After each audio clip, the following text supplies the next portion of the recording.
Racing isn't easy, but experiencing it is. iRacing puts you in the driver's seat with the industry's leading sim racing game. Drive on laser scan replicas of the greatest racing circuits from around the world. Go head-to-head against other drivers chosen by skill-based matchmaking to ensure competitive racing at every level. Compete across all your favorite series. In officially licensed cars, engineered to deliver the most accurate driving experience possible.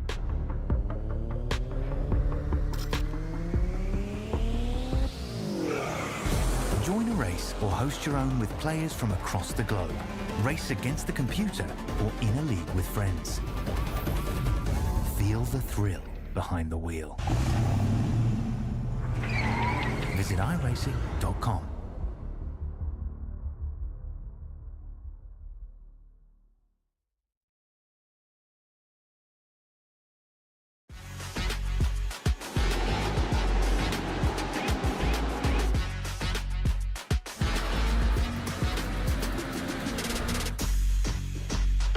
For the upcoming right-hander, brake 30 meters later and ease off the pressure.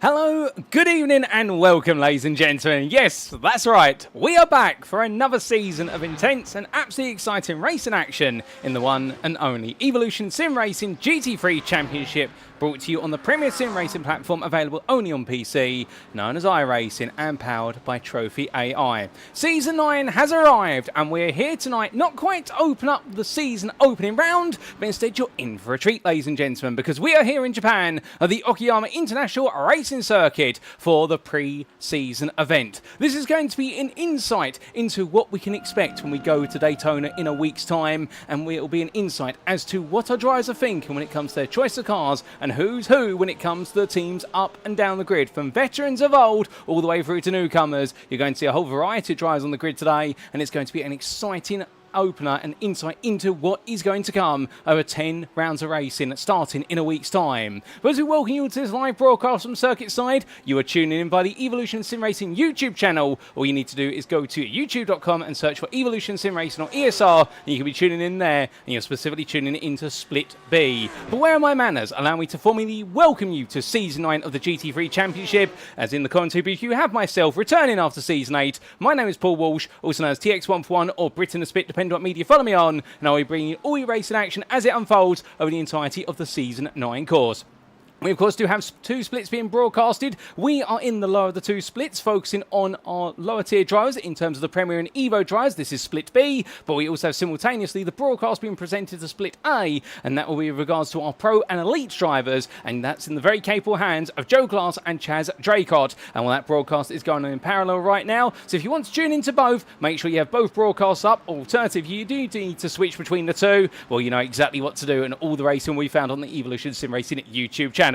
So we're here in Japan then, and what a circuit to open up our bank account when it comes to a pre-season event. A circuit previously gone under the guise of TI Ida. It was a circuit that opened up all the way back in the 1980s as a venue made for privateer racing. However, from the rich opening the circuit to a very quick popularity surge, is a circuit that's gone on to host many an international racing series, particularly in the 90s, such as Formula 1 and also GT World Challenge Asia. And whilst nowadays Formula 1 may have left the Osaka City circuit alone, given the fact it's in a remote region of Japan and therefore it's difficult to get to, it's still a staple to Japan's national series, including the Super Formula Light, Super GT and GT World Challenge Asia, and therefore it is a circuit which is absolutely loved. And its core is a rather interesting medley of corners, 2.31 miles in length, but its corners are what really set it apart for many a Japanese circuit, if not many a circuit around the world. In fact, it's a circuit that weaves and winds its way through the local hilly terrain, and that's it all. still, you'll find that come the end of each and every lap, it'll feel as though it's been the ultimate test before you get to that checker flag.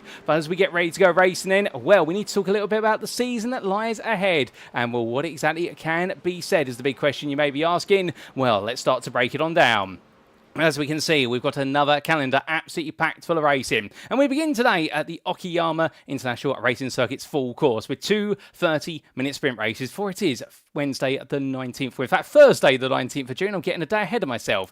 But not to be ahead of ourselves there, when we come back in a week's time, we will open up our season opening. We open up with a 60-minute feature race, and that will be at the Daytona International Speedway road course there. The ultimate test of oval banking versus, of course, fast and furious hairpin corners on the infield. From there, we'll make way from America to the United Kingdom for the Brands Hatch Grand Prix circuit and two 30-minute sprint races in round number 2 on the 3rd of July.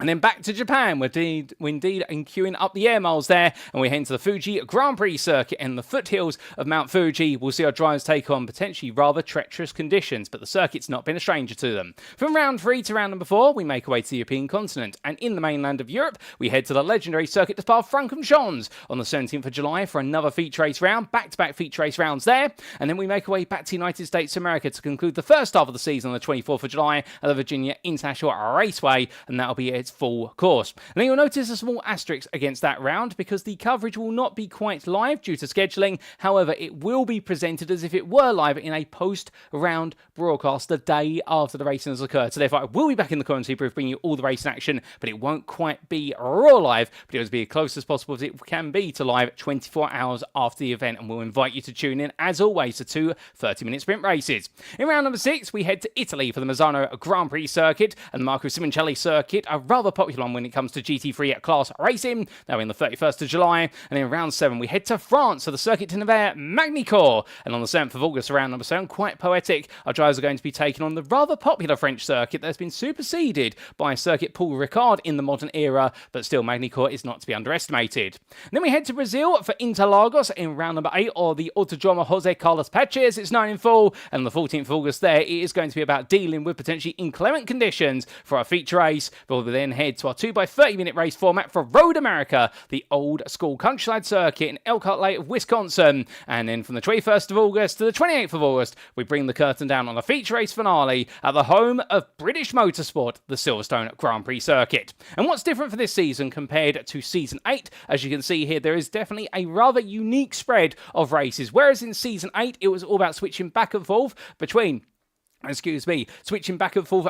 sprint races and feature races. Well, in this round, we have decided to go with a format whereby we are mixing things up. We sometimes have a triple header of sprint races, such as rounds 5 through to 7, but we also have a double header of feature races, rounds 3 through to 4, and therefore it doesn't quite become as predictable as some drivers may expect. However, a lack of unpredictability, well, there's one thing you can predict, and there's going to be plenty of prizes for our drivers to contest over these 10 rounds of racing. But what are those prizes, I hear you ask? Well, let's bring them up on screen, and as we can see here, there are 40, that's right, 40 personalised trophies to be won by our drivers, and well, they'll be across both splits, whereby there are going to be a grand total for each of the top 5 drivers then, each of the splits, where it be Elite, Pro, Premier or Evo. There's going to be personalised trophies for them. We also do have trophies available in the Teams Championship, and that'll be all the drivers in the top 5 teams over the course of the entire season. Remember, the Teams Championship is accredited across both splits, whereby it is one of those situations where you'll see some teams are dedicated purely to split A, some teams purely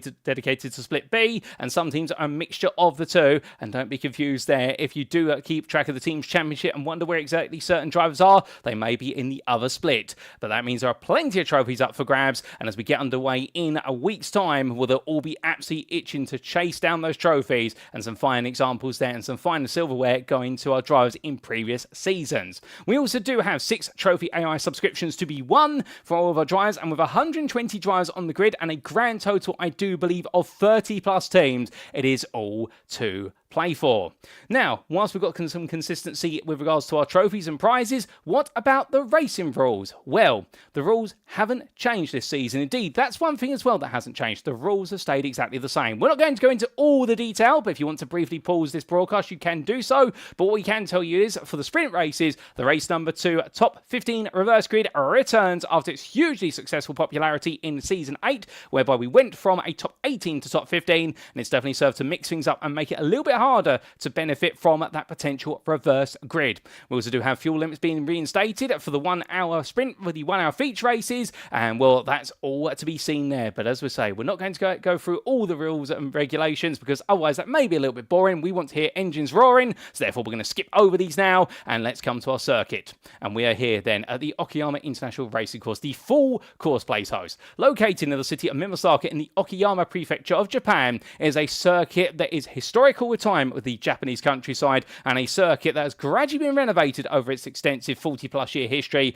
But one thing that has remained constant is its ability to test drivers when it comes to managing elevation changes in quick succession and also quick direction changes. You'll see from the circuit diagram over its 2.31 mile length or 3.72 kilometers, depending on your preference of units, and within those 11 corners there are plenty of switchback sequences, whether it be the charge through turns 1 into 2, the one of first corner through then into Williams, or 30 the Moss S through to Atwood Curve, and then later on of course we do have the very tight infield section or latter half a lap arguably, where we will see all the drivers able to contest the hairpin through to Hobbs, as well as circuits whereby it winds its way on through and it proves very challenging to overtake. But overtaking, if you can be bold on the brakes, can be possible. But enough rules, regulation, everything in between. The scene is set, and so are we, and we are then heading into our qualifying session, and qualifying gets underway with perfect timing here as we see our drivers starting to make the way out of the pits for what will be a 15-minute qualifying session. In fact, I think it's 20 minutes here. They've been given an extra little bit of time going into this pre-season opener to give them the opportunity to get acclimatised. Now, what is the big change afoot for the purposes of this season? Well, the biggest one of them all, we have a new tyre, and we have a new aero model for the GT3 machines on iRacing. That's why it's a double whammy when it comes to changes afoot. And what does this mean exactly? Well, it means it is out with the old. All the predictability, all the knowledge that our drivers have had of their respective GT3 machines for the best part of the last 8 seasons, that's all in the bin. They've got to learn these cars once again. They've got to learn how the tyres warm up, how the car behaves. They've got to understand how the car runs, not just in clean air, but in dirty air. It has completely changed, and therefore this could really open things up. And with a grand reset, as we do see there, Michael Evangeli going on around, and that is on the exit of turn number 4, reversing into the barrier there in his Ferrari 296. We won't want to be doing that again in a hurry, I can assure you that. But therefore, do expect that we're going to see multiple teams and drivers who are returning for this season, and very new machines, and it does mean it is a completely open playing field after a season dominated by Porsche 911 GT3 992s and Acura NSX Evo 22s in Season 8, at least in Split B. Well, now we are going to be seeing a whole variety of machines out there, and I do believe the majority, if not all of the prospective GT3 machines are on this grid. But as our drivers make the way around, well, what else has happened on the grid specifically? Well, we do have the return of many a big name. We've also had a few names leave this split, either to go to race in Split A or move on to other series. And well, let's talk a little bit about the past season as our drivers start to get some laps on the board, albeit a lot of tyre warming going in there by Adam Baker as he makes his way down towards turn number 1, and this will be a second warm-up lap stroke out lap, if you will. Well, starting off with Premier. In Season 8, the top 3 of Premier, our championship winner, Ricardo Luis Pera, well, he's moved to Split A. You'll find him in the Pro class for this season, and we wish him all the best as he steps up a tier. And the same for Christopher Starsmore, who's moved to Split A, and he's in the Pro class. Nick Stubb, however, he's back on the grid. The 3rd place finisher, and well, he did have a late surge for the championship campaign. Well, he is back on the grid once again in the Premier class, and you'll see him out on circuit, albeit will you see him today? And I believe the answer to that is going to be no, because I can't quite see him on the entry list at the moment. But Stubb will be on the grid in a week's time, and we'll see him looking to try and take on Premier Glory. Now, arguably on paper, if you go based on the previous championship, Stubb is the favourite, because we do not have it returning for this season. Matthew Croft, unfortunately, the Z-Axis Simsports driver, is not back here, but the Z-Axis Simsports team are back in a new guise, and we'll talk a little bit more about them in due course. So therefore, that is going to serve to mix things up. But with Croft being absent, it means that Stubb really will be the one to watch. In Evo, the second of our 2 classes, well, we do have Wesley Van Rens. He, of course, took the championship win in Evo in Season 8, and he is going to be on the grid in the Premier class for this season. And where is our driver, Wesley Van Rens? Well, at the moment, I believe he may not be on the grid for here today. I think he's saving it up for in a week's time, and completely understandable. You also do have Andrew Montine returning after his brilliant charge in the championship, and he will be back on the grid racing for the Axis Sim Sports ICE team as of this season, and we'll be looking for him in due course. We see a big spin there for our Lamborghini driver, and well, as we also do talk about Grant Miller, he's back on the grid in EVO, and well, he's going to be one to watch because he was the man who lost out in the late stages with his Ford Mustang in Season 8, not quite having the pace that he wanted it to, but in inclement conditions. But you can understand if he'll be feeling as though he could potentially be one of the favourites in order to try and take on that crown. But will he be back in the Mustang? That's going to be the big question on many a mind. And in fact, no, he's not. There is Grant Miller. He's back once again, but he's in the McLaren 720S EVO for this season, so changing from front-engine rear-wheel drive to mid-engine rear-wheel drive. A surprise to be certain, but we look forward to seeing what he can do with it, and well, wish him all the best. Speaking of Andrea Montine, he's made his way from the Acura NSX Evo 22 to the Ferrari 296. So he's decided to stay with a mid-engine rear-wheel drive drivetrain, how he's decided to go from the American-Japanese machinery to a dedicated prancing horse from Italy. And well, we do know this Ferrari can be very strong on the straights. We've seen previously the balance of performance has not changed per se, but it's the tyre model and also the aero that's changed. And we look forward to seeing how that potentially shakes things up. Although we have been hearing rumours on the wire with regards to the recent aero change in tyre model, and that's at Daytona at least, it could be a day of dominance by the Acuras. However, later on in the season, given Daytona is a very particular type of circuit when it comes to the combination of the oval and the infield hairpins, well, other circuits will definitely not favour the Acura, but will be favouring other cars such as the Ferrari. But as we are 5 minutes into this qualifying session, well, that's a little bit of scene setting there in terms of our drivers. What about the Teams Championship? Well, last season we saw Vulcan Motorsports Gold. They swept away with the championship right at the end. They never led the championship until the final checkered flag. That's when they stole it off RDSA Esports, and they've only got one team on the grid for this season, and they are going to be a combination team in Split A and Split B.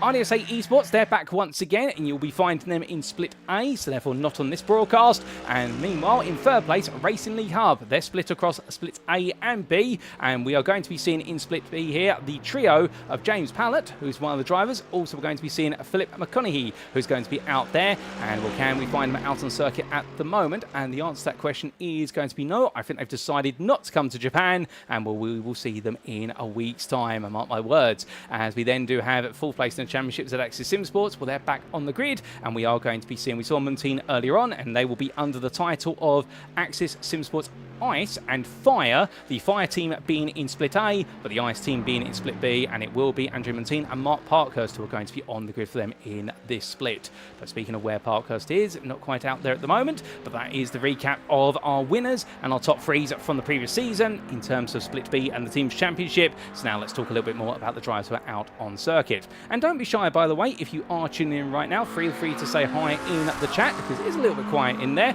Although I can imagine some of you might just be watching the race in here, but do let us know how you're doing. Do let us know who you're cheering on, and also what your expectations are for this season. Do you have any insight as to which of the GT3s could be favourable, at least at Okayama, if not going into this season? But as the lap times continue to come on in, well, Scott Kostrich right now setting the benchmark overall and in the Premier class, and that is a 1 minute 28.587. Now, as he rolls his way out, a difficult season 8 for Kostrich. Did have a lot of pace in the early stages, particularly in the pre-season event of the Red Bull Ring, and also in the opening 3 rounds. Some memorable driving from him at Watkins Glen in the season opener, where he was chasing down top 5s, but it didn't quite go his way. Now, understandably, I can imagine that after that he's had to go back to the drawing board. He has stayed with the McLaren, so therefore he's investing in the car he absolutely loves.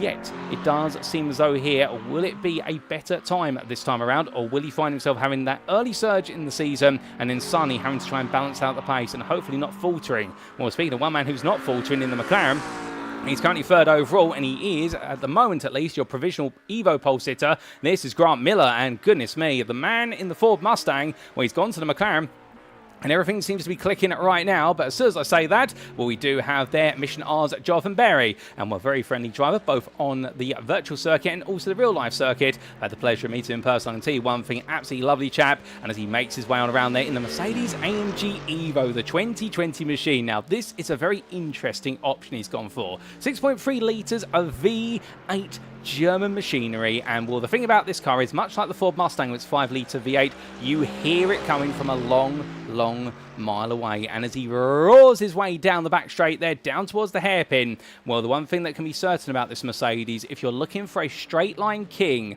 this previously was the car, but is it still a straight line king? Well, on paper at least, we'd imagine front engine rear wheel drive normally balance the performance of those cars does lean towards making them the faster car in the straight, but weaker in the corners, and actually they have less rotation in the car given the drivetrain and the weight distribution. But we'll have to see, as he has set a good time. But Steve Rubino, another Mercedes driver, Hobo Racing, back on the grid once again, and many of you will remember the inconsistency at the start of the season for Steve Rubino, where they weren't putting the right amount of fuel in the car for the team, and therefore that led to him starting races typically on qualifying fuel, only have to come into the pits, either towed to the pits on the start-finish grid, alternatively come in after 1 or 2 laps and never actually get the result he wanted, despite taking multiple pole positions in the Evo class early on. So this season he needs to iron out all the kinks, and much like in Season 8, if he can iron them out immediately, then this is a driver to watch, because he had dark horse pace when it came to his driving in the Ford Mustang last season. And well, I've just realised I've made a double entendre there, because of course the Mustang Dark Horse being a model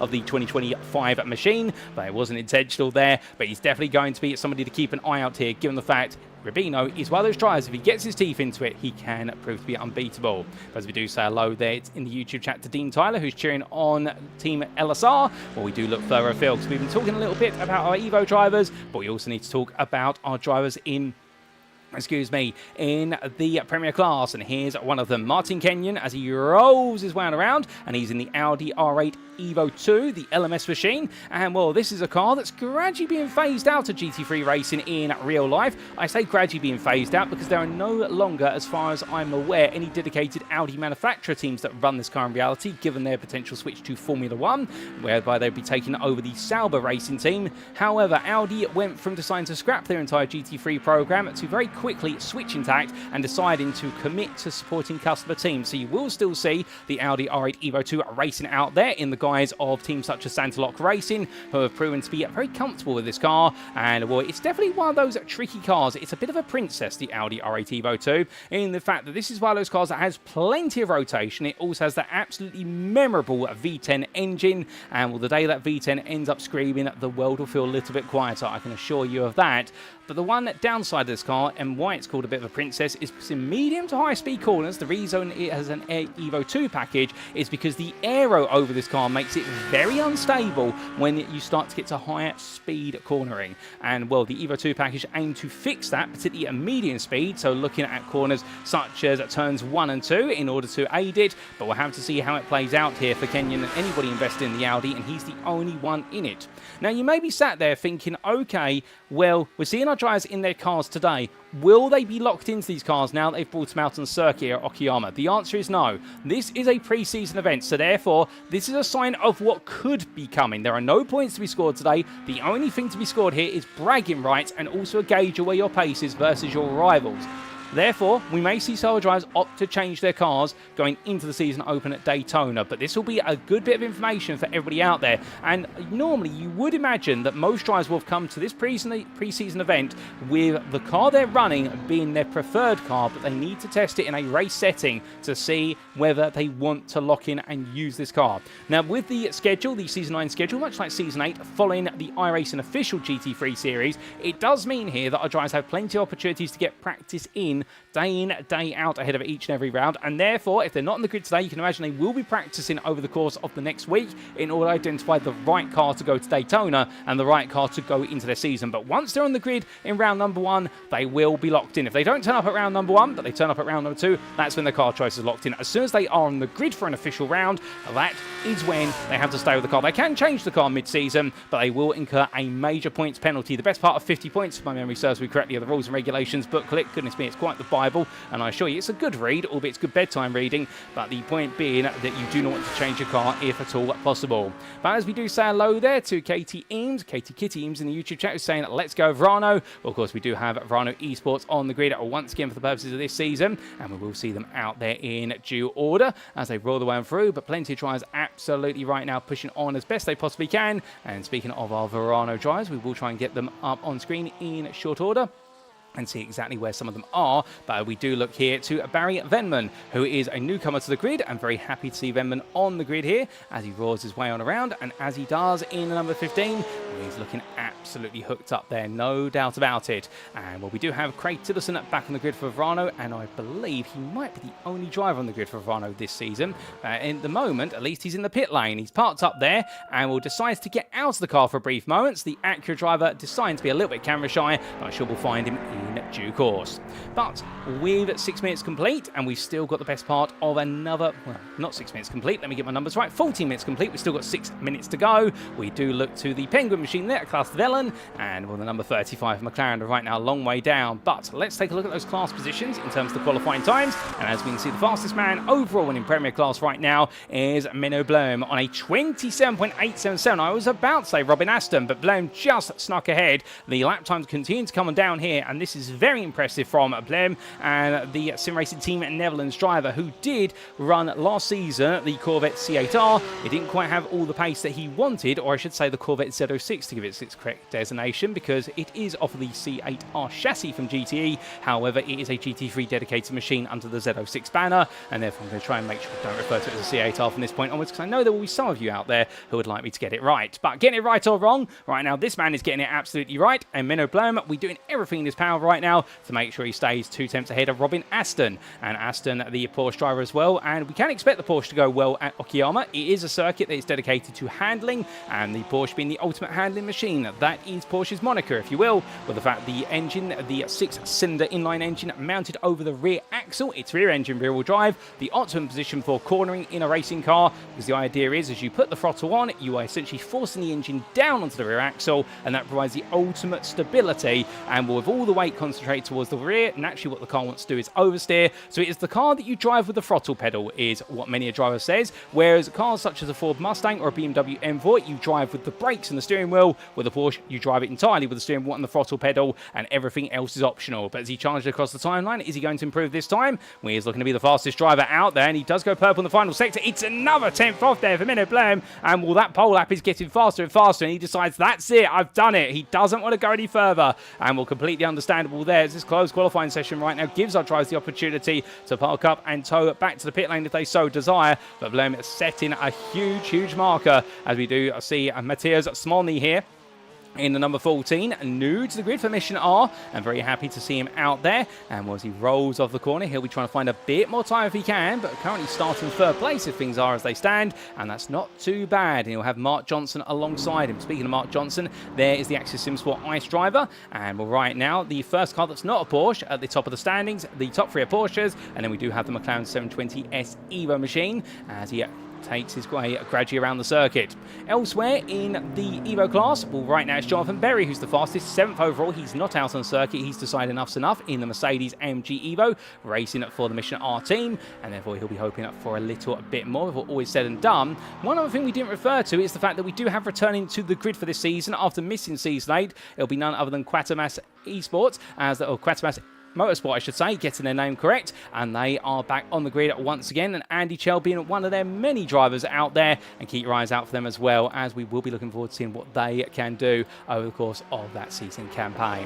When time running out, well, here's Craig Tillotson, and well, they're in the Verano Academy Honda NSX Evo 22, and rolling his way on through there, or the Acura machine right now, and its way along down the back straight, and we look forward to seeing what he's going to be able to do in this machine. Previously in the Corvette Z06, but assigned to stay mid-engine rear-wheel drive, but going from one American machine to another, and well, decided to change out the 8 cylinders for 6 cylinders, 3.5 litre twin turbo V6 engine there in the Acura, and we're rolling on through here. A couple less cylinders, but a car that's very capable, got a very good electronics package on it, and will therefore all will be to be revealed here as he rolls off the corner. But as he runs in official Honda colours there, we're going in towards turns 8 and 9, or very quickly in the switchback sequence here, through the left and into the right, and there will be only 2 more corners, but down in 27th place at the moment, 8th place in the Evo class. We're still looking quite good, to be fair, competing for a midfield qualifying spot in Evo. That's going to feel quite positive for him, because we typically saw him qualifying towards the back of the field last time out, and well, of course, he was in the Premier class last season. He has moved to Evo for this season.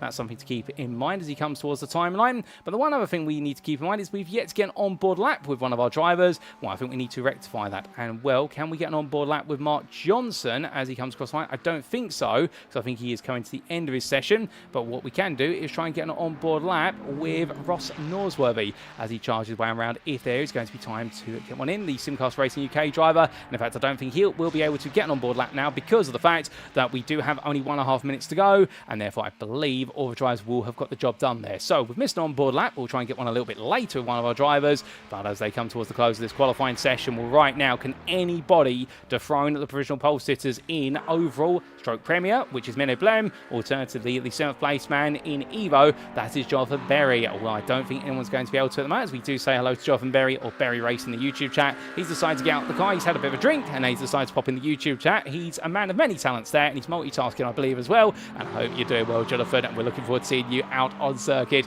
in due course go racing. But 1 minute on the clock here, and all our drivers right now trying to get the final laps in, as we have had Robin Poinier come into the pit lane from 19th. Well, it does seem as though he's not improving any further, and therefore we've also got Simon Hunt heading towards the timeline here, and it is going to be the Quatermass Motorsport driver making his way across the line, and he is going to say 26. And it's good to see the machines back there and being led in split B by Andy Chell, a very nice gentleman. I'm sure we'll hear words from him over the course of the season. But now 30 seconds left on the clock. We look to Stuart Rice in the very colourful Lamborghini Huracan EVO, and this is the EVO 1 package. You can tell because of the absence of the roof scoop, which the EVO 2 took, and also the changes to the technology underneath the hood, albeit that's less visible potentially, but he rolls his way up towards the hill and through turn number 9 right now. Well, he will just about squeeze this lap in, I believe, because there is no overtime in effect. They have to finish the qualifying laps they're on by the time the clock strikes 20 minutes, as otherwise they are done and dusted and it will not count. Well, it's going to be a drag race to line here versus the timer, but I think that he does get it in as Scott Kostrich goes fourth right at the death of the session, and Rice does not improve. Well, that's qualifying complete, ladies and gentlemen. Therefore, it is time for the first of our 2 pre-season races here in Japan at the Okayama International Circuit. But how do they all line up for the first race? Well, here we are. So taking pole position overall and in the Premier class, and his maiden pole position, Menno Blem for Sim Racing Team at Lowlands. Well done to the Dutchman. A staggering lap there and ahead of the field by the best part of 3 attempts. Speaking of which, line up alongside him on the front row of the grid is going to be Robin Aston for Suma GP2 Racing. Matthias Smalley lines up in 3rd place for Mission R Esports, ahead of Scott Kostrich for Kame GP2 Racing. And then we do have on row number 3 the combination of Mark Johnson for Axis Sim Sports Ice and Martin Kenyon, his teammate. What a great job from them, and indeed laying down a marker, and that's quite an interesting marker in the fact the 2 of them have qualified right together.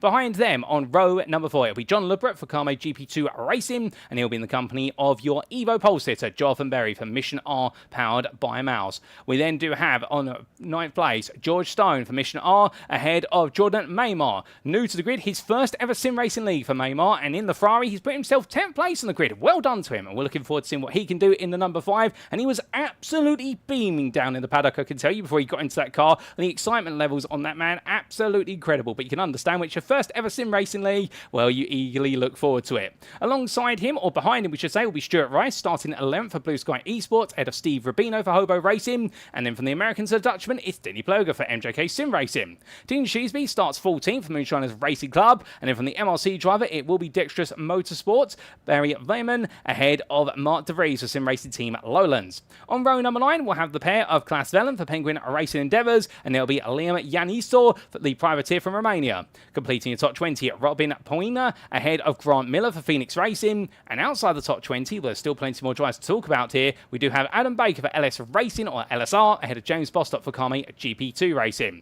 Matt Stays starts 23rd for Flatline Racing, ahead of Ian King for HH Racing, with Ryan Abbott making his debut for Team Neofish, Noobish, I should say, not Neofish there, that's my eyesight killing me. And then we have Simon Hunt starting 26th for Quatermass Motorsport, ahead of Pete Piver for LS Racing, and Craig Tillerson 28th there for Verano Academy.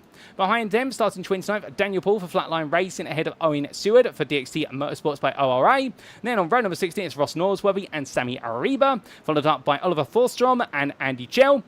And for the Quatermass Motorsport drivers, we then do have Eddie Theobald and Michael Evangelli on round number 18, ahead of Andrew Montine and Samuel Clark. And then we have Sean Clark and Danny Veer completing the top 40. And outside the top 40, starting 41st, it will be James Fraser for Moonshiners Racing Club, ahead of Matthew Hunter for Simcast Racing Team at UK, both of them having a difficult qualifying session. And then last but not least, starting 43rd, it's Blue Sky Esports, it's Rachel Hugh in the number 18. And I believe that is going to be in the number 18. Well, I'm trying to discern the car there, can't quite sure. I think it might be a Lamborghini, but the field is all set and ready to go. And as they make the way on through, well, we're not too far away from going racing, but it does look as though we've had a bit of a glitch with regards to our timing tower, ladies and gentlemen. And, well, we will be seeing our field go very shortly. Menoblem starts at pole position. The safety car is in. We await the light. And for our first pre-season race of Season 9, it is going to be 3, 2, 1...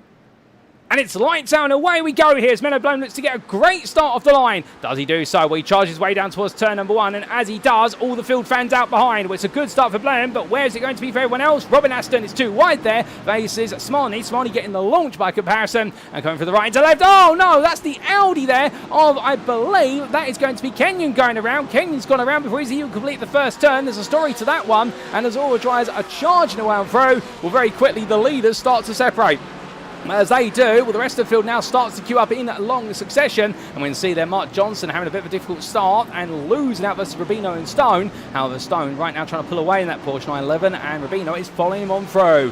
Well, these drivers right now, they'll take the time, they'll build up the speed, and as they do, it's now going to be greed on the brakes, most likely, because they come down towards the braking zone for the hairpin for the first time. Stuart Rice side by side with Mark De Vries, and well, I believe there it is going to be Rice who's going to hold the position initially, and De Vries decides to call at the inside, as that is a big squeeze there from the McLaren driver Velen, but the Penguin machine goes around, and the field fans out around him and avoids the stricken McLaren. Oh no! And that is going to be a car going very sides. That's Adam Baker for Ellis Racing. And he's gone around their contact with Simcast Racing UK Ferrari of Ross Norsworthy. It's missed the front bumper, the rear bumper of that Porsche is missing as well, and they both had a very dramatic opening up, and there's even more drama, as that is going to be the BMW Eddie Theobald decides to take an excursion at turn number 6, and then hits the barrier. That's not going to help him at all, but as he tries to bring it back together slowly but carefully, well, we see Oliver Forsstrom here running right now, listed as your leader, but not quite. I believe that is a glitch in our time tower, and in fact it's Menoblem who goes on to lap number 2. So as he roars his way on around here, heading up towards turn number 2. Well, right now, Menoblem holding that lead and trying to extract a bit more out of it, given the fact he's opened up a second already to Smolny. Smolny having a lightning start to get to Aston. The top 3 Porsches right now, they're all still together, but second and third are swap places. There's more to come, however, because looking back to George Stone here, he's still too wide, battling side by side with newcomer Maymar, and well, the Simcast Racing UK driver here in the lovely Ferrari, trying to go all the way around the outside. That's going to be a bit difficult. He'd be better to go for the cutback here, but he knows what he wants to do. A bit of a tail. Oh, that's a very tail-happy Ferrari, and as he gets it back together, look at the gap that's opened up as a result. Now, that will be the traction control kicking in, and that is why he's lost so much time versus Stone beyond the initial slide. And the fact that with these GT3 machines, they do have a traction control system, or TCS, and the more sensitive it is set, the higher the number is set on it, the more likely it will cut out the throttle when the car starts to come loose. The idea is, of course, that you want it as low as possible to interfere as little as possible. The risk you have, the lower you go in terms of your traction control settings, is when you have a big slide or you're at risk of a spin. What the car ends up doing is essentially it doesn't interrupt you trying to put the throttle down, and therefore you're at greater risk of going around. The flip side of the coin is, if the traction control does trigger, yes, it normally saves you, but by saving you, it also slows you down. So there is a perfect margin, and traction control settings from driver to driver will be different. From car to car as well, they will be different. Some of these machines, they have dedicated TC1 settings only, which essentially controls the entire way in which the traction control works. Others will have TC1 and TC2. TC1 is essentially the severity, how often the traction control kicks in, whereas TC2 is the severity of the kick-in and how sensitive it is to the kick-in action. But as the drivers continue onwards, we had a driver into the wall there coming out the final corner, and couldn't quite see who that was, as we do still have a bit of a mix-up with regards to our timing tower, and we do have a top 6 that seems to be listed as being a lap ahead of the field, but they are gradually being reset down the racing order as more laps are gradually being pushed on. And well, as they are, we do say hello there to a Mission R support in the form of Andy Rooney, who's saying good luck to the Mission R team, or the MR teams today. And well, as we see it, Mark De Vries here battling side by side with Stuart Rice. Well, I think our timing tower's decided to get itself right now, and Menoblem is listed as your race leader. So apologies for that. Technical issues do happen, but that's why we do have a pre-season race event. But as the racing carries on here, we'll down towards the hairpin they come, and that is going to be Rice looking one way, then looking the other. But the problem is that Audi engine power in the back of that Lamborghini hasn't got enough grunt.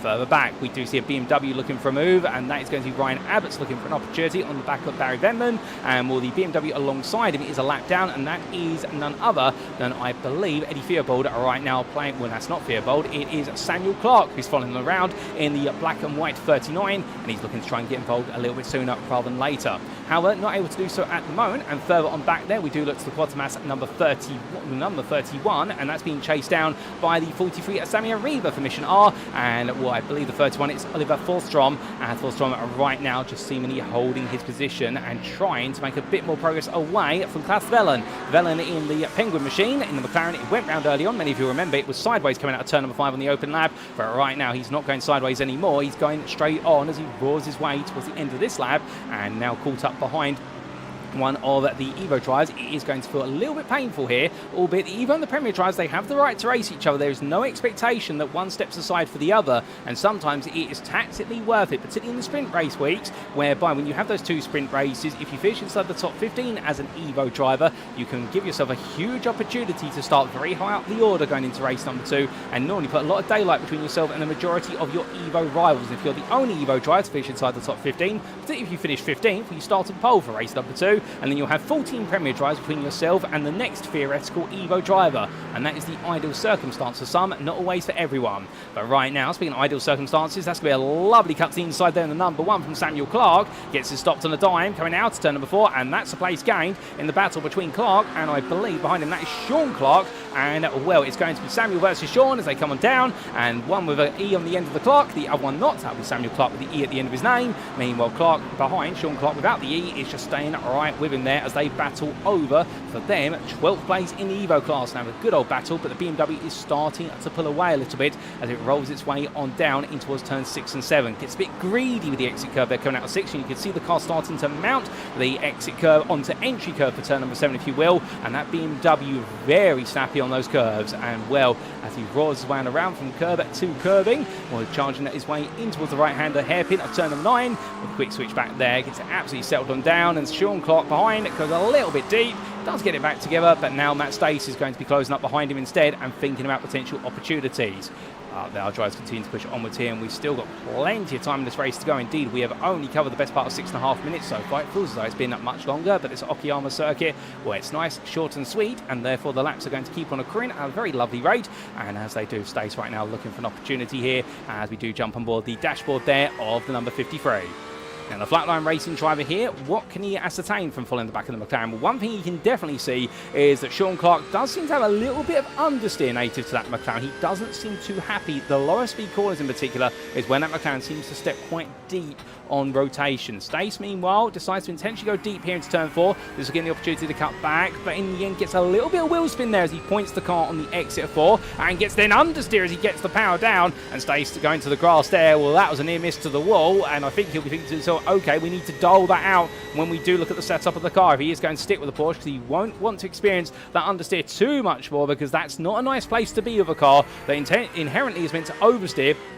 If it wants to oversteer on corner mid-apex and then understeer on corner exit, then you've got a car that's at 2 different extremes, and it's not always the most comfortable to drive. How some drivers like it that way, but potentially not Stace. But as he charges onwards, well, he's going to have James Fraser catching up to him, and the Moonshiners Racing Club driver there, returning in the number 26 and returning in the Porsche 911, I believe, for this season. Well, right now, he's holding on to 13th in EVO and still 9. There's time out there to be had, and we've got all the drivers here, 43 drivers on the grid today. We're going to have a grand total of 60 in the season opener.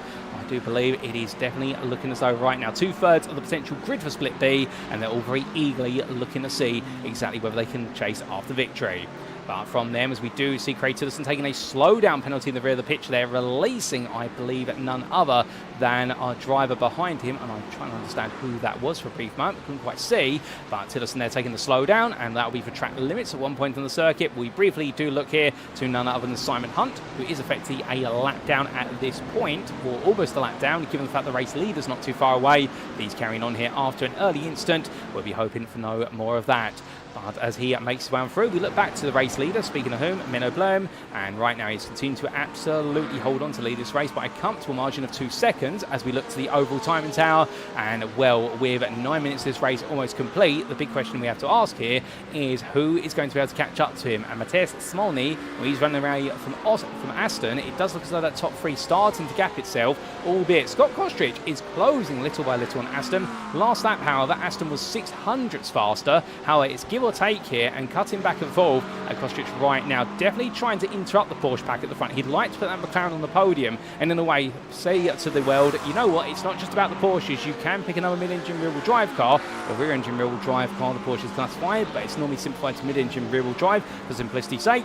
And Kostric right now would love to prove the point, which is that McLaren can get right up there. But he's got to be very careful as the race goes on, because the rear tyre life of that McLaren, it will gradually fall away. And the McLaren does have a reputation, or used to have a reputation, of being quite aggressive over the rear and becoming quite sensitive to snap oversteer at the later end of the race. But right now, one man who's not looking to snap oversteer, he's just looking to snap away positions. That is going to be George Stone, who goes up the inside of Jonathan Berry. The Evo leader is Berry, and well, Berry not putting up a fight there. And I can imagine the Mission R driver here just wanting to make sure he doesn't make any mistakes. And good on him, that man. He's been very sensible about it and just holding on to that Evo lead and seeing exactly how the car behaves. And this will be a great opportunity for him to run the car in extended dirty air at a circuit where dirty air is punishing, and well, behind his Mission R teammate, I believe, as well. And this will be a perfect indicator of how exactly he feels in the car the more and more he runs in that air. But that's a car round, and that is Ian King who's had a spin coming out of turn number 9 in the Lamborghini Huracan Evo. And well, the number 25 driver gets it off the road thereabouts in time as the field makes its way on through.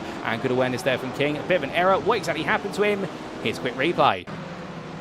So making his way from left into right here, and at the time chasing after number 21, and that being the car of Owen Seward, exits the corner, gets the power down too eagerly, and the rear just snaps loose on him as the race leader puts a lap on him simultaneously from behind. Easy mistake to make, and well, we'll come back to your live racing.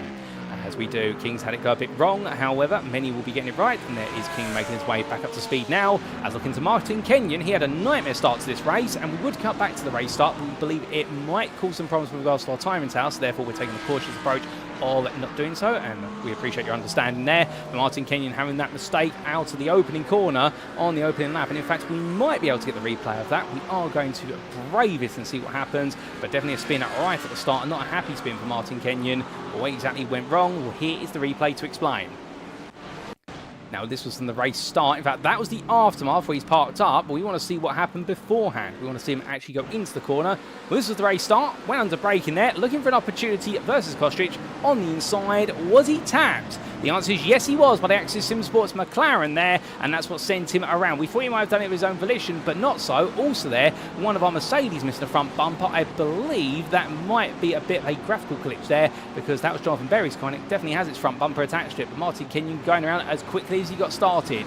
But returning to our live racing, and well, as we look to the distant camera shot, we can see him there carrying on in the Audi R8 Evo, and well, right now looking to try and chase down James Fraser for 25th. But Fraser being the best part of 3.5 seconds up the road, it's quite a sizable gap, and he is bringing along with him at Kenyon a number of fellow Premier drivers, including Andre Montine in the 777 car. He fancies his luck, he fancies the lucky stars, and the 777 Ferrari, they're going very sideways coming out of turn number 7, and here comes Veer as a result, seeing the opportunity, and that's a big dive from Ludbrook coming from the back, and my good lord, John Ludbrook absolutely going in. Andrew Martin goes around, I think, surprise and shock there, and well, on a wide line as well, sends the car around, and Martin toes the pit. I think it might be the case that that Ferrari is not in a happy state anymore. But John Ludbrook, from coming that far back and right now sending a message, which is he's here to go racing, and we jump on board with the 28th place driver in the number 19 Porsche, and with the Okayama GP2 racing machine right now close enough to consider a move into turn 1 versus Veer. He thinks about it, but knows it's a late apex corner, going on a tight line. Well, Veer makes a mistake, goes a bit deep, but be too wide then, coming into turn 2. Who's it going to be then? It's going to be Ludbrook looking around the outside here, Veer on the inside defending, and well, he's going to be cut off in terms of exit speed. It's a good move, and John Ludbrook gets it done and goes around the outside there for 27th place or 14th place in Premier, and Ludbrook definitely putting the hammer down as quickly as he possibly can, as he now looks to gain even more places after a difficult start. Indeed, a difficult start for many. A lot of drivers seem to be struggling with the wear rate of the tyre here, and keeping the tyre in the ultimate window. We've seen a lot of cars going around, but we're seeing James Fraser there go all in under braking, trailing it nicely to the apex of the hairpin.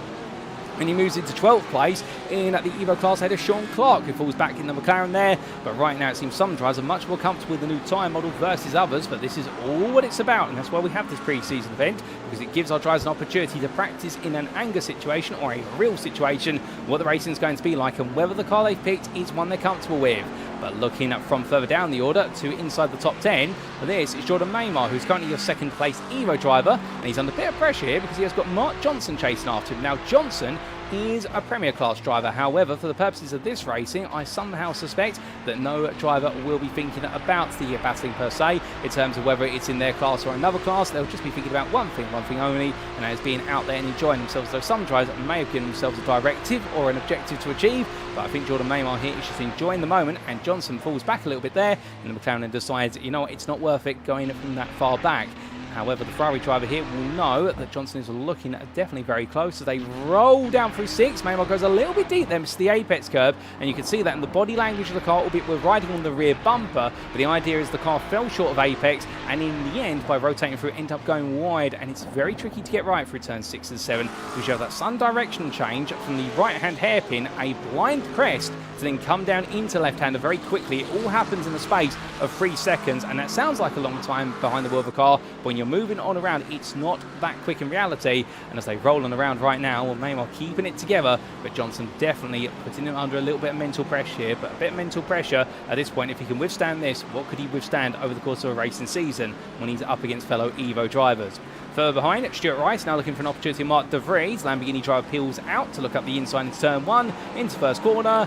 It's more of a feint rather than anything major because of the fact he's so far back as they make the way over the gravel stones there that have been gradually pulled onto the circuit by so many going wide in the early laps. And indeed, I think we've seen gravel everywhere before, always said and done. And well, right now for these drivers continue their way on the run, albeit it does seem as though there's no change. Now, I did see a message earlier on from Katie Eames there in the YouTube chat saying, I hope we're not baking in the comms box.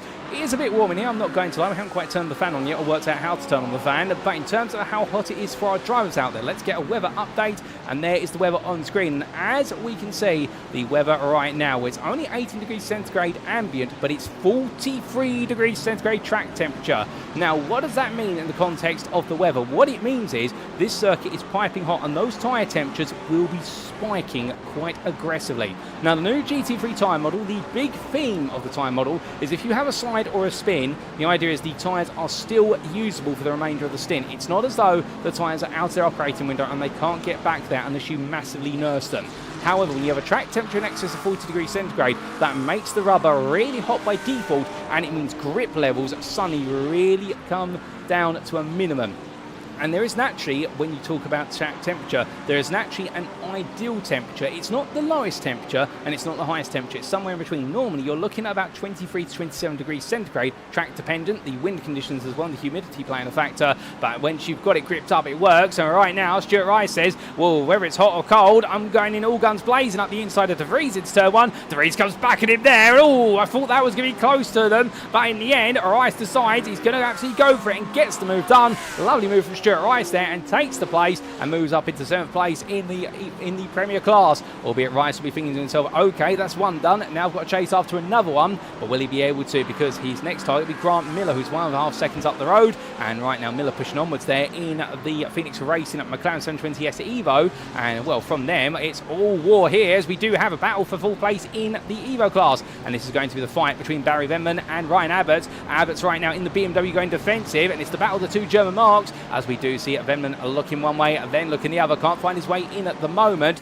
but Ryan on board the dashboard there looking for the cutback run, coming down through 6 and into 7, and that cutback there more to position the car better for the left-hander of 7 than to get a good run on his rival. But as they head in towards the two hairpins, this is where the Porsche will absolutely shine compared to the BMW. Given the drivetrain, this is what the Porsche is made for. It's made for extended direction change at low speed, and making his way on around here, we can see how close they are to each other, with just in front of him Liam Yanisol, the Romanian driver, continuing to hold on to 9th place in class, but 12th place overall the Premier drivers, and making the way out of the final quarter. Right now, Venman close, not close enough to make a move. He's just watching and waiting in the wings as we get deeper and deeper into the second half of the race. We've still got 12 minutes left on the clock there, and as the braking's only goes to turn 1, but Venman not having an ideal end to the lap, so therefore the gap opens up. A bit aggressive on the braking, and I think that's a little bit of frustration for Venman, deciding to go very deep on the brakes into turn 1 and take a very aggressive and a pointy line.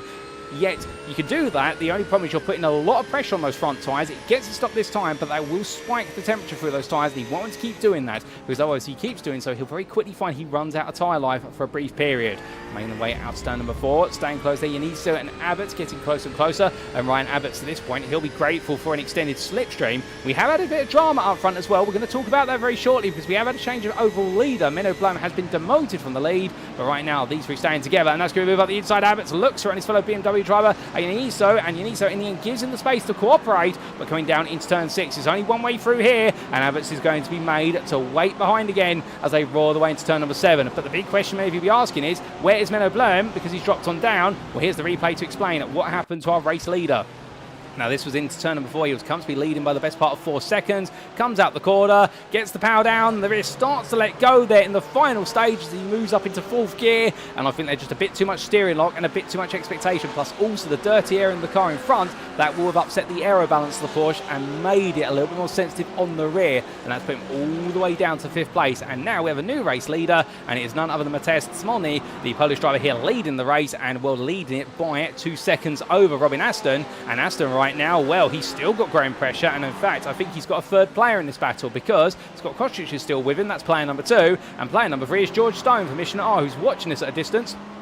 And he's thinking to himself, can I potentially get involved in this one? And part of him will say, yes, I can. Another part of him is going to say, I probably can't from this far back, but I can play the watch and wait and listen game. And that's always a fun then where, because if the two rivals in front start to battle each other, well, the thing is he can always get a bit close, and he can potentially take both places for the price of just being in the right place at the right time as they move each other out the way. But meanwhile, speaking of moving out the way here, it's going to be 2 wide. Could it be 3 wide? Because this is going to be Yaniso and Abbott's coming on down, the battle of the 2 BMWs. And what you can see there, the Porsche of them, and he's trying to push Yaniso along in order to annoy Abbott's and cause the 2 to fight to the hairpin. It doesn't quite work out, and in the end, Ryan Abbott's does get on the position, and Venman goes around the outside. Can he get it done? No, he can't, because Yaniso gets back up the inside of it to turn number 6. This is brilliant scrapping between them, and as they come out to turn number 7, well, now James Bostock gets on the back of all this in his much-loved Porsche for Kame GP2. He thinks about an opportunity here, but he's not going to be able to find it, and Venman right now, I think, will be looking at this and thinking, why can't I get through? And, well, Ryan Abbott's is going to run away with this in 4th place in the EVO class right now, the lead BMW in this quartet,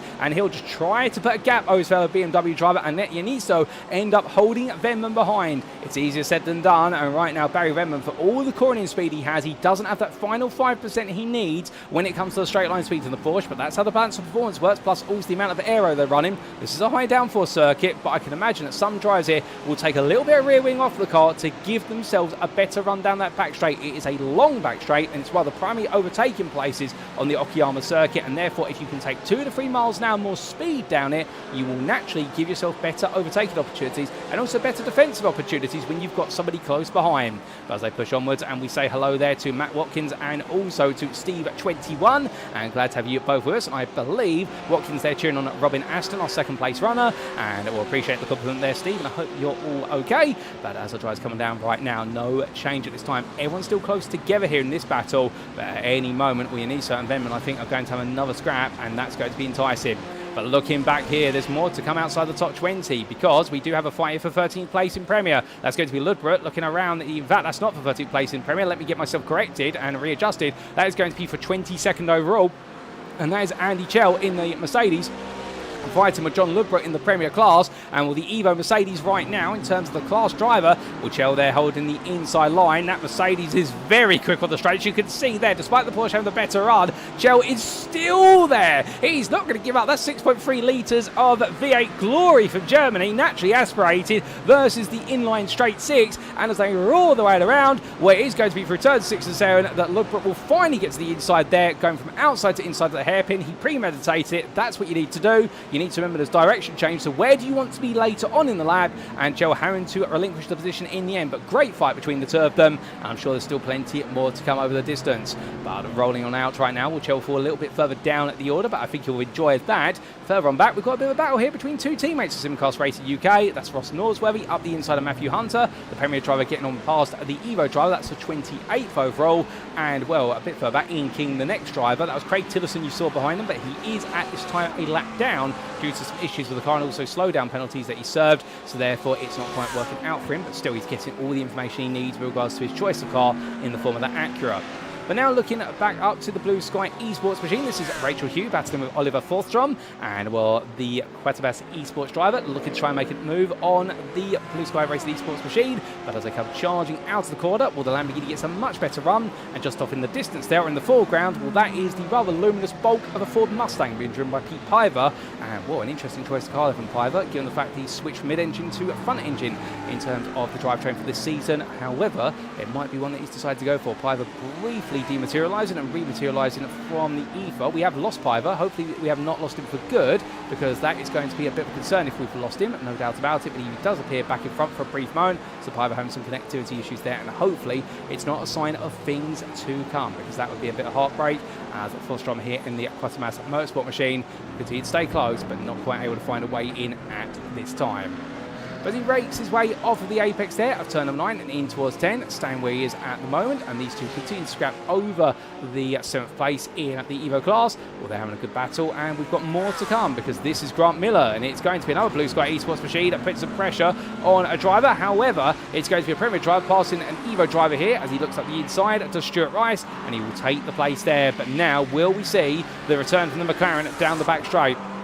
We'll pound the way on down and in towards the braking zone here, and well, as they do so, will it be a change? No, it won't. They'll stay as they are, and well, the number 80 driver here staying close. He's not going to be able to look for a move under braking, but I think for Grant Miller, a 3rd place in EVO, and what currently will be a 10th place finish, that will put him 6th on the grid for race number 2. I think he'd be more than happy with that, and he'll be biting your arm off to have that happen. And it does seem as though the Phoenix Racing McLaren is definitely started to get switched on quite nicely. As we do say hello to Sparky and Gamer there, and we'll say hello to Stephen Codman, who's cheering on Mark Johnson. Now, speaking of where Mark Johnson is, here he is Johnson in the McLaren 720S EVO for Axis SimSports Ice, and we're down into the final corner here. Currently 7th place, not close enough to fight, but speaking of close fights, this is the fight for 2nd, and we come to it at prime time, because that is going to be Scott Kostrich up the inside there of Robin Aston into turn 1. They've been building up to this for some time, and in the build-up, well, the point being here that George Stone has got onto the back of this, so as they come off the apex of turn number 2, it is going to be Kostrich who has taken this position of Aston, but will he be able to hold on to it? Will we look back from the rear bumper that is of Kostrich's 101 car, the Scotsman right now, looking to do everything he can, but you can see there, look at Aston, very different approach line, much more aggressive on entry. He has the confidence of the Porsche, he's got the rotation, and he can really bury it on the brakes into the apex. Kostrich taking a much more gradual U-shape approach into the corner, trying to protect those rear tyres. And as we said earlier, new tyre model, but this McLaren always has a reputation of, as the race goes on, those rear tyres really do start to become a little bit sensitive, and you can get snap oversteer if you're not careful. And that's what Kostrich is mindful of. He's trying to look after the rear of the car and make sure smooth in, smooth out, it'll give him the best possible car to defend with.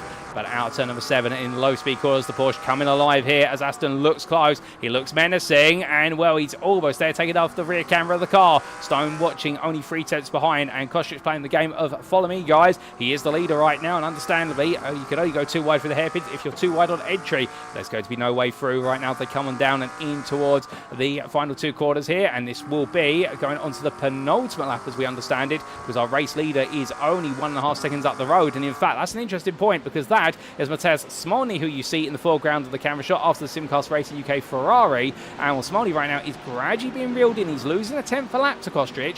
Could we see a lead battle on the final lap? Well, if we do, that will definitely be a huge surprise, but we will see what happens between them as we go deeper and deeper into this penultimate lap, and whether Smolny is given a bit of a lifeline, because you can see 2nd, 3rd and 4th. I think they've all clocked onto the fact that Smolny is gradually coming back into their clutches, and well, in doing so, they may be able to work together to put some pressure on him. But of course, it's the question of enemy of my enemy. Are they my friend, or are they not? And I can imagine that Kostrich and Aston in particular are definitely having a little bit of a second guessing game over that one, as Menno blown a bit further back. The race leader had a spin coming out of turn 4 and lost that lead. He's lost it down to 5th. He's watching at a distance by 2 seconds at the moment, and not quite able to get any closer.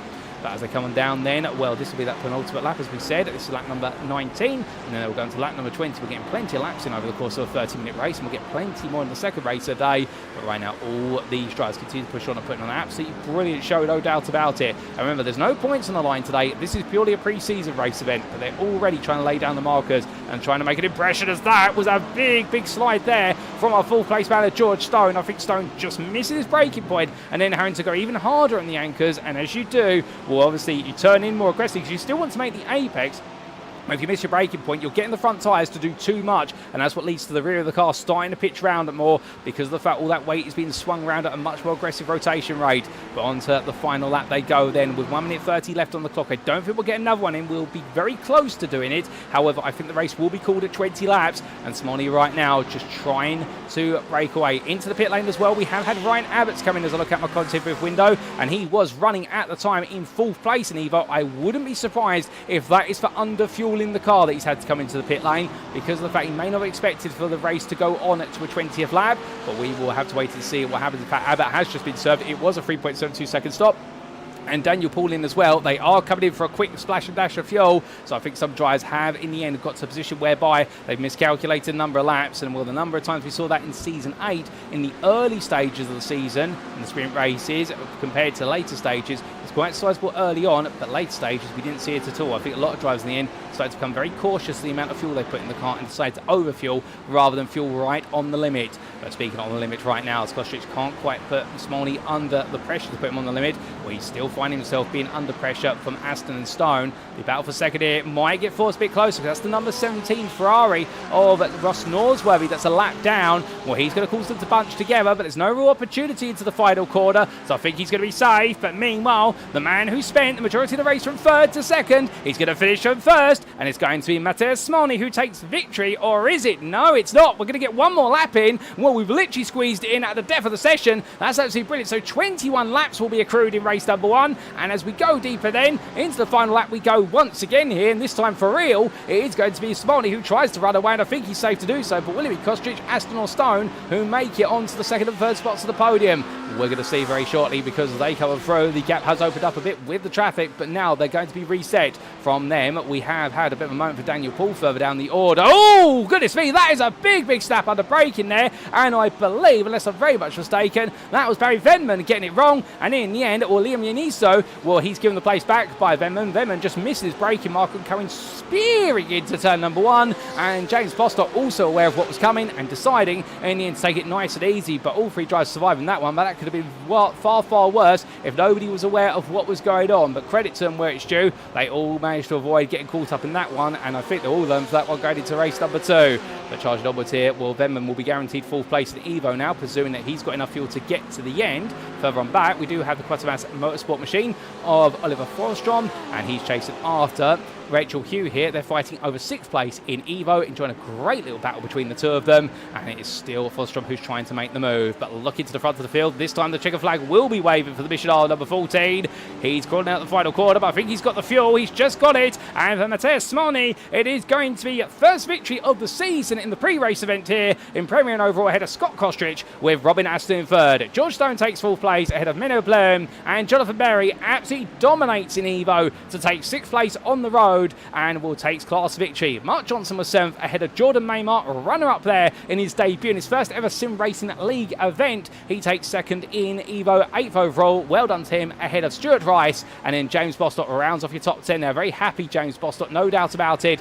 Grant Miller will take 11th ahead of Liam Yaniso, with Barry Venman in 13th. We will then see the Corvette Z06 of Robin Poina finishing in 14th place, and then completing a top 15 to take reverse grid pole for race number 2. Mark De Vries there, and he'll be very happy of that, just ahead of Ryan Abbott, so in the end has to settle for 17th place, with Pete Piver rematerialising to finish 16th. So Abbott's in the end 17th, Jutanina coming for a splash and dash of fuel. Rachel Hugh held off Oliver Strawstrom on the final lap to take 18th ahead of the fellow Evo driver, and John Ludbrook completing your top 20. We've still got a few more drivers to finish on the lead lap. We've got Samuel Clark who's just come through, same as Andy Chell, who we just saw there in the Mercedes, coming through the bottom of the camera. Daniel Paul finishing 23rd, and then we've got Sean Clark to finish his race, ahead of Eddie Theobald, and Sammy Ariba will be your last lead lap finisher. He'll be 26th, and well, it's been a challenging race for many out there. I think everyone's still getting to grips with their car, and also a very hot track surface, and with that, this is definitely pushing our drivers to the extreme, but this is the data they need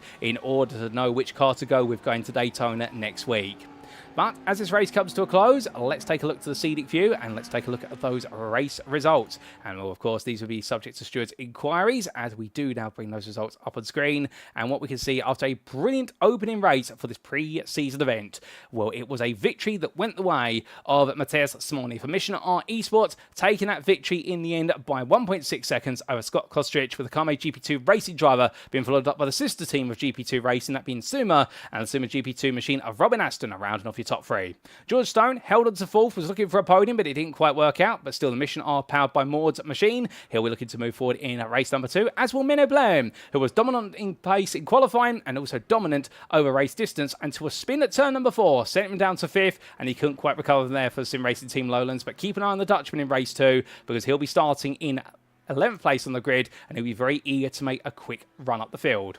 Jonathan Berry, your Evo winner, was 6th for Mission R powered by Mords, and well done to him, ahead of Mark Johnson for Axis Simsport Ice. And then we did have 2nd place Evo driver Jordan Maymar finishing 8th there for Supercast Racing Team UK, and he's going to be absolutely ecstatic. More so when he held off by 3/10 Stuart Rice, with a Blue Sky Esports driver in the end, taking a 9th place spot ahead of James Bostock. The Carme GP2 Racing driver fighted his way through the field and round off the top 10. Grant Miller, 3rd place in Evo, finished 11th overall for Phoenix Racing ahead of Liam Yanistor. And then from the privateer, it was Barry Venman in 13th for Dexterous Motorsports Kumar, ahead of Robin Ponia for the privateer Corvette outfit. And we saw round off the top 15 to take reverse grid pole for race number 2, Mark De Vries there for Sim Racing Team Lowlands. Now we're going to focus more on the class finishing positions very shortly, but to tell you a little bit about further on down the field, well, from our top 15, as we look further on down, what we definitely also did see there was the fact that we had 26 drivers finish on the lead lap, and the last of which was Sammy Ariba for Mission R in the Lamborghini Huracan Evo. A lap down, we had difficulties, but still got to the end of the race, so Ross Norsworthy for Danny Veer, Matthew Hunter, Ian King, Adam Baker, Matt Stace in 32nd place, and I believe we also did see finishes, albeit a lap down for Simon Hunt, in fact 3 laps down there, and 7 laps down for Craig Tillerson. Unfortunate retirements for James Fraser, Martin Kenyon, Owen Seward, Dean Sheesby, Andrew Montine, Klaas Vellen, Denny Ploger and Steve Rubino, and also there for Michael Evangeli. But now coming on to the individual class finishing positions, because that's where the points will be when we do go racing properly, and as we can see, Matthias Smolny there in the Premier class, taking that victory for Mission R Esports by 1.6 seconds over Scott Kostridge. The Carme GP2 Racing drive being followed up there by Robin Aston for Sumo GP2 Racing. Well done to all 3 of them. Brilliant performances, no doubt about it, with George Stone there. Just missed out on the podium, a further half a second back, but definitely I think setting his sights on the fact he's got podium potential pace. Menno Blome, 5th there for Sim Racing Team Lowlands. Frustrating end to his race, but still, 5th is a great starting point, and he'll look to move forward from there. Head of Mark Johnson for Axis Simsports Ice, and then from the McLaren driver, we did have the Lamborghini driver of Stuart Rice of Blue Sky Esports. Carme GP2 Races James Bostock was ahead of Liam Yaniso, and the privateer in the BMW then being followed up by Robin Ponia, who completed the top 10 of the Premier class.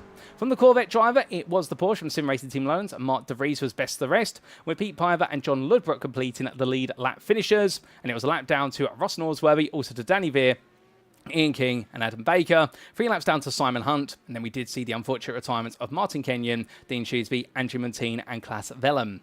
Coming on to the Evo class finishing positions, last but by no means least, and here we can see Jonathan Berry, your winner for Mission R, powered by Mords by 6 seconds over the Ferrari of Simcast Racing Team UK's Jordan Maymar, but both these drivers, they were in a bit of a class of their own. Berry slightly more so in his Mercedes versus the Ferrari of Maymar, but they're laying down benchmarks and they could be the 2 drivers to beat. Grant Miller took 3rd place of Phoenix Racing in the McLaren, and well, that's a very solid start then. A very different style of machine, but he seems to be working out for him. Head of Barry Venman, who was 4th for Dexterous Motorsports Quamar, and then it was Ryan Abbott who round off your top 5 for Team Nubish. And he'll be a bit frustrated he didn't have the fuel to get to the end of the race, because otherwise that was a 4th place absolutely cemented on. Still, behind him, Rachel Hugh was 6th for the Blue Sky Esports driver, making a great drive through the field, and credit where it's due. They're one of the understated drives of the first race. Head of Oliver Thorstrom with the Quatamat Motorsport driver, finishing in the end 4 attempts behind the Swede, but still battling hard with Hugh all the way through. And then Samuel Clark in 8th, the privateer, ahead of Andy Chell with the Quatamat Motorsport Bravo machine, then being followed up by none other than Daniel Paul. The Flatline Racing driver then in 10th, ahead of Sean Clark, who's best of the rest for Dexterous Motorsport Azerix. And then we did see Eddie Theobald just behind, and completing the lead lap finishers of your Evo class was Sammy Ariba. It was a lap down to Matthew Hunter, Matt Stace, and it was several laps down to Craig Tillerson and James Fraser. Retirements for Owen Seward, Denny Ploger, Steve Rubino and Michael Evangeli. But with that, ladies and gentlemen, we've taken you through the finishing positions of race number 2, and we're just in time, because the good news is, well, race number 1, I should say, because the good news is we're about to head to race number 2. My brain is definitely working at about 100 miles an hour faster than my mouth is right now, and I can tell you one thing, with race number 1 being an absolute thriller, what can we expect in race 2? Well, it's all to play for here as we head to the grid for our top 15 reverse race.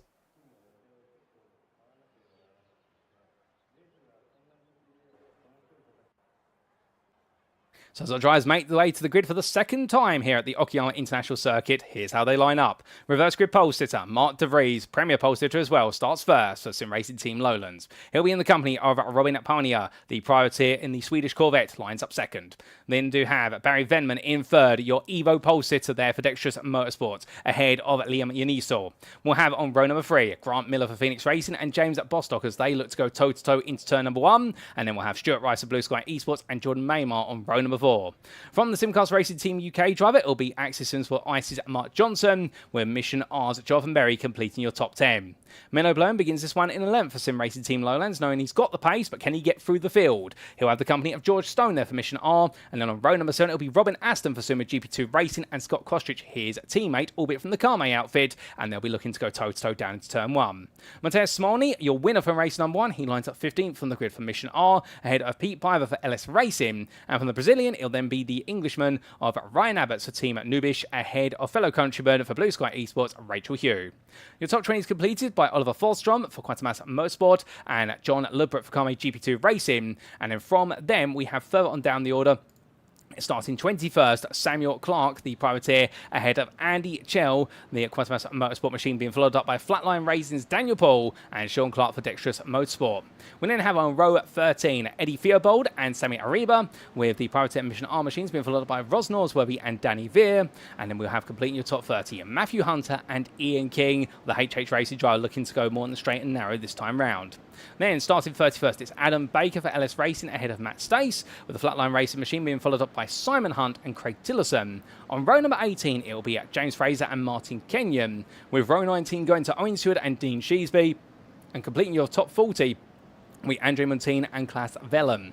Then, to complete the starting order, we've got a couple more cars to go, and they do include starting 41st, Denny Plurger ahead of Steve Rubino, and Michael Evangeli starting 43rd of all 43 drivers. Well, as they make the way around, we're not too far away from going racing once again, and as we do come down to the closed circuit side and we look to our race side cameras, very shortly it's going to be Mark De Vries who takes us to green flag racing for the second race of the day. But will he be the victor come the end of it?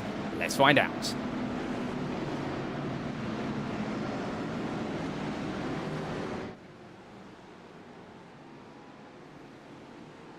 And it's lights out and away we go for the second race of the day here at the Okayama International Racing Circuit in Japan. De Vries in the end gets underway, but look at this, Poignard versus Venman down into turn 1. The Corvette driver had a slow start, and it is going to be Venman up the inside there. Lovely move from the Porsche driver as they come through. Cold tyres, remember they've got a tip toe on these tyres at first. They can't be aggressive with them like they used to be able to. These tyres will be absolutely freezing, and only over time will they start to feel more comfortable. We have had a bit of a moment there, and I believe that might have been a bit of a moment for James Fraser, but they've all survived it there. About. In fact, no, that was Denny Ploger having a moment around into the barrier there. We'll try and get a replay of that when we can. Also, George Stone's been into the barrier at some point, so it's gone wrong for the pair of them.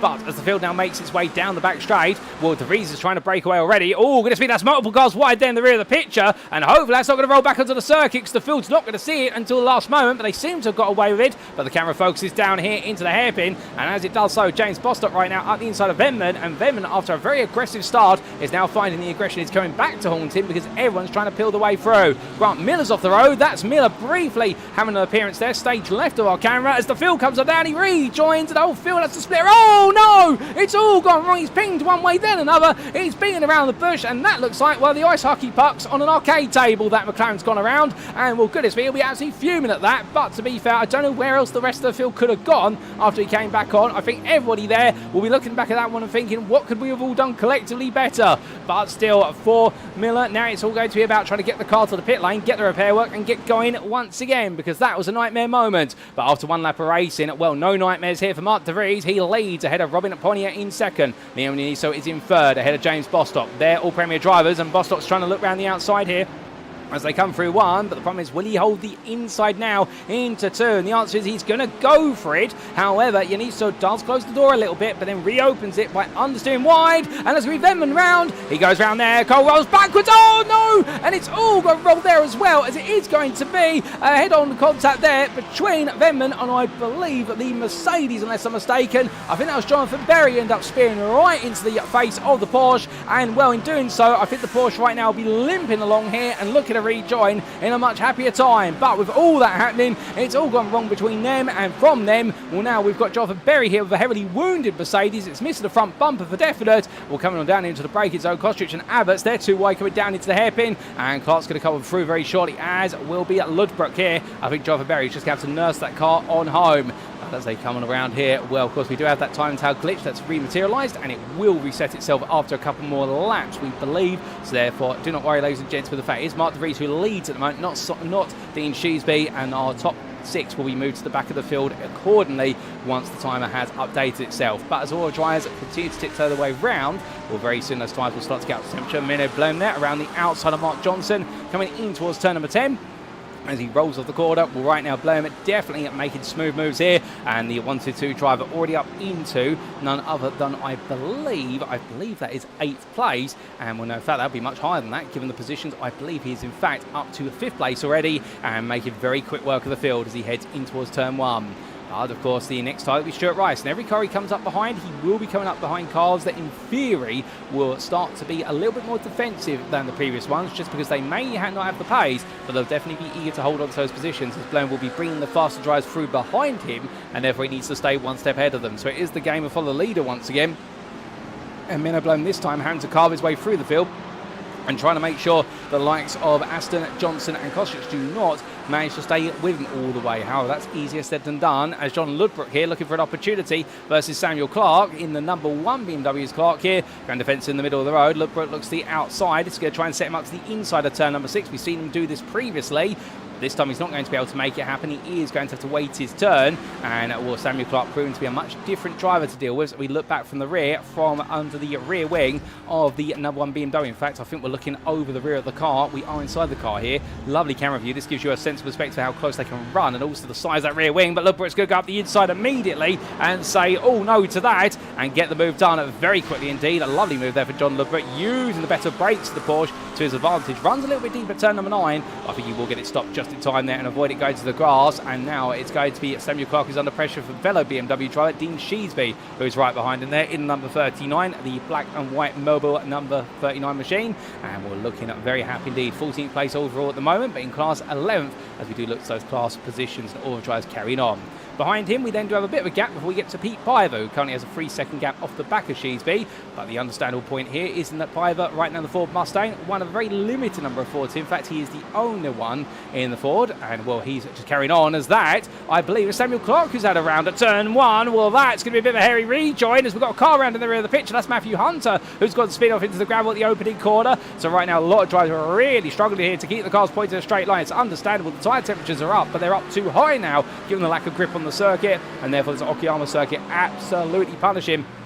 As Samuel Clark is now started to lose places left, right and centre to fellow EVO drivers. He's dropped all the way down to 7th place in EVO as Ian King in the HH Racing Lamborghini looks for an opportunity to try and go around the outside. This is bold from King. He's going to go for it though, and he's going to hope that Theo Bold's going to give him a bit of a slender toe down the back straight. He is going to give it to Theo Bold. You can see him there in the McLaren, in the blue and red McLaren. Gives the toe to Lamborghini because he wants that Lamborghini ahead, given that Samuel Clark is an EVO driver, King is a Premier driver, and therefore for Theo Bold it's going to be about what will be battling with EVO drivers, given he's an EVO himself. But through the left-hander they go, and well, King right now back behind Clark. It didn't quite work out the way he wanted it to. James Bostock, meanwhile, has had it going around. He's going to tow to the pit lane, so we'll try and get a replay of what happened to Bostock in short order. But it's definitely been a dramatic few opening laps, and well, we had drama right at the start of the race, and we're having even more of it now as they roll the way up towards another lap. And well, all these drivers are all eager to do as much as they possibly can. However, I think it's going to be a game of patience here, as we do see, oh goodness me, that was a bit of a line and a half. That was Sean Clark's McLaren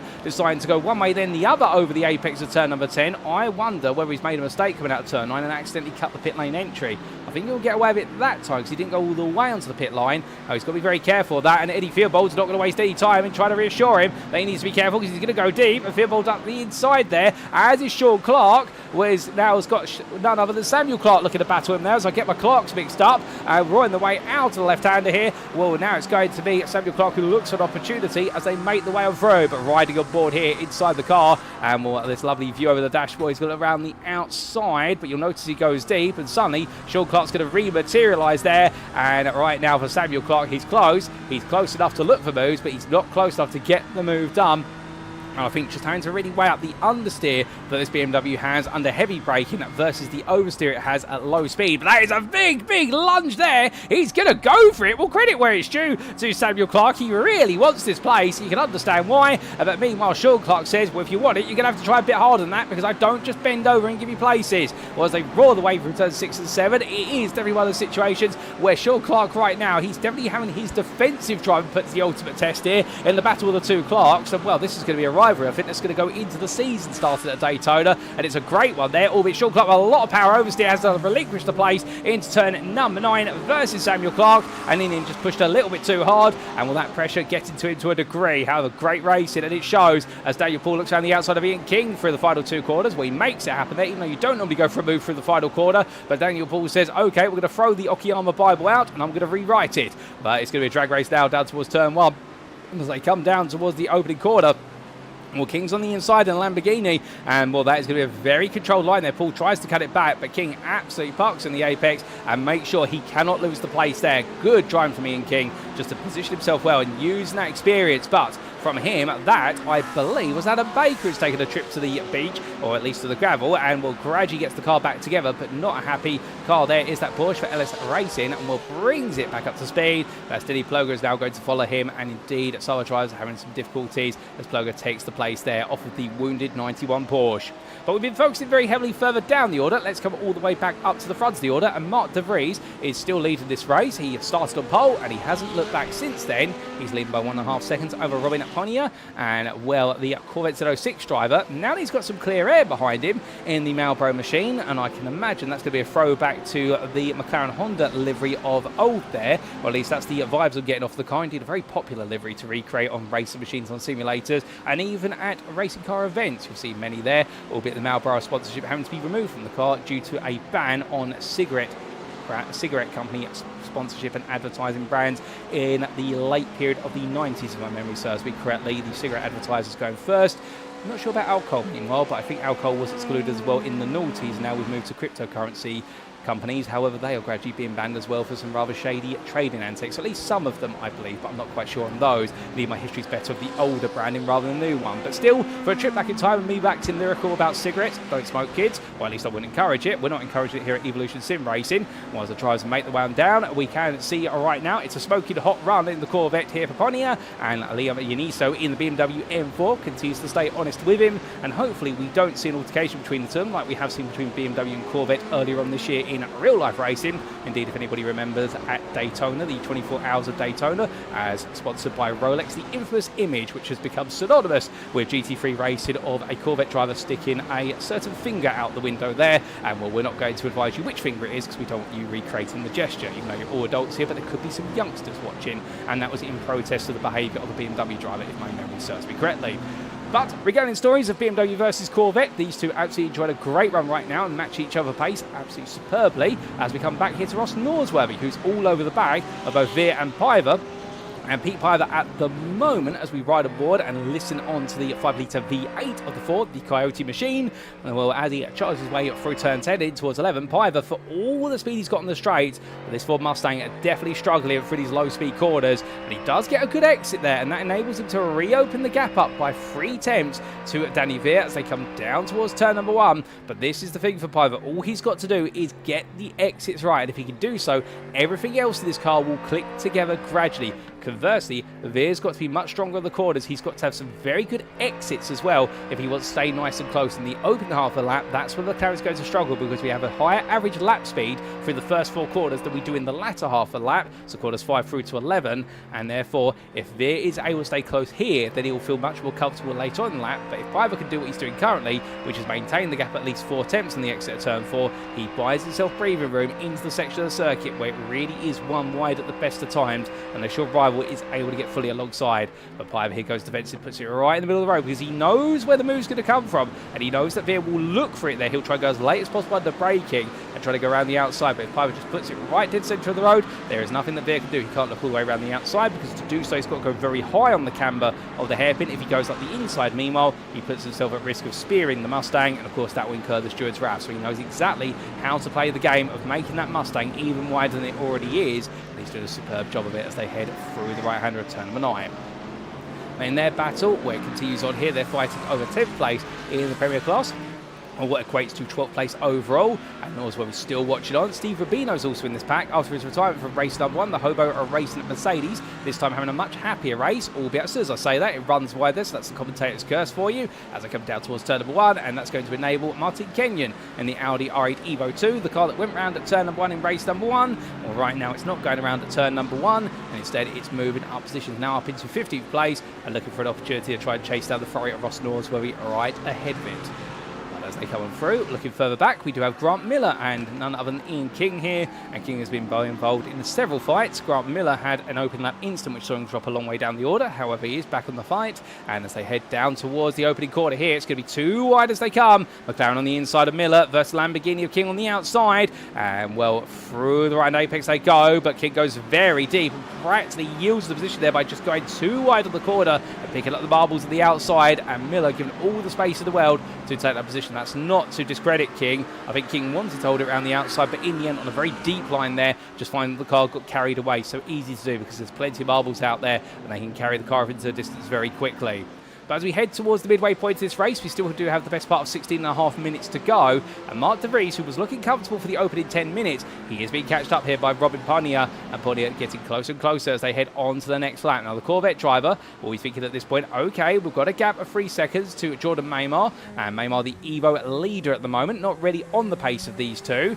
But looking at the difference in body language there, you'll notice that Paglia much more conservative for the opening quarters here. And well, in fact, going for the cutback, I wonder if he's struggling with a little bit of dirty air there, because you can see he took a lot of apex at turn number 2.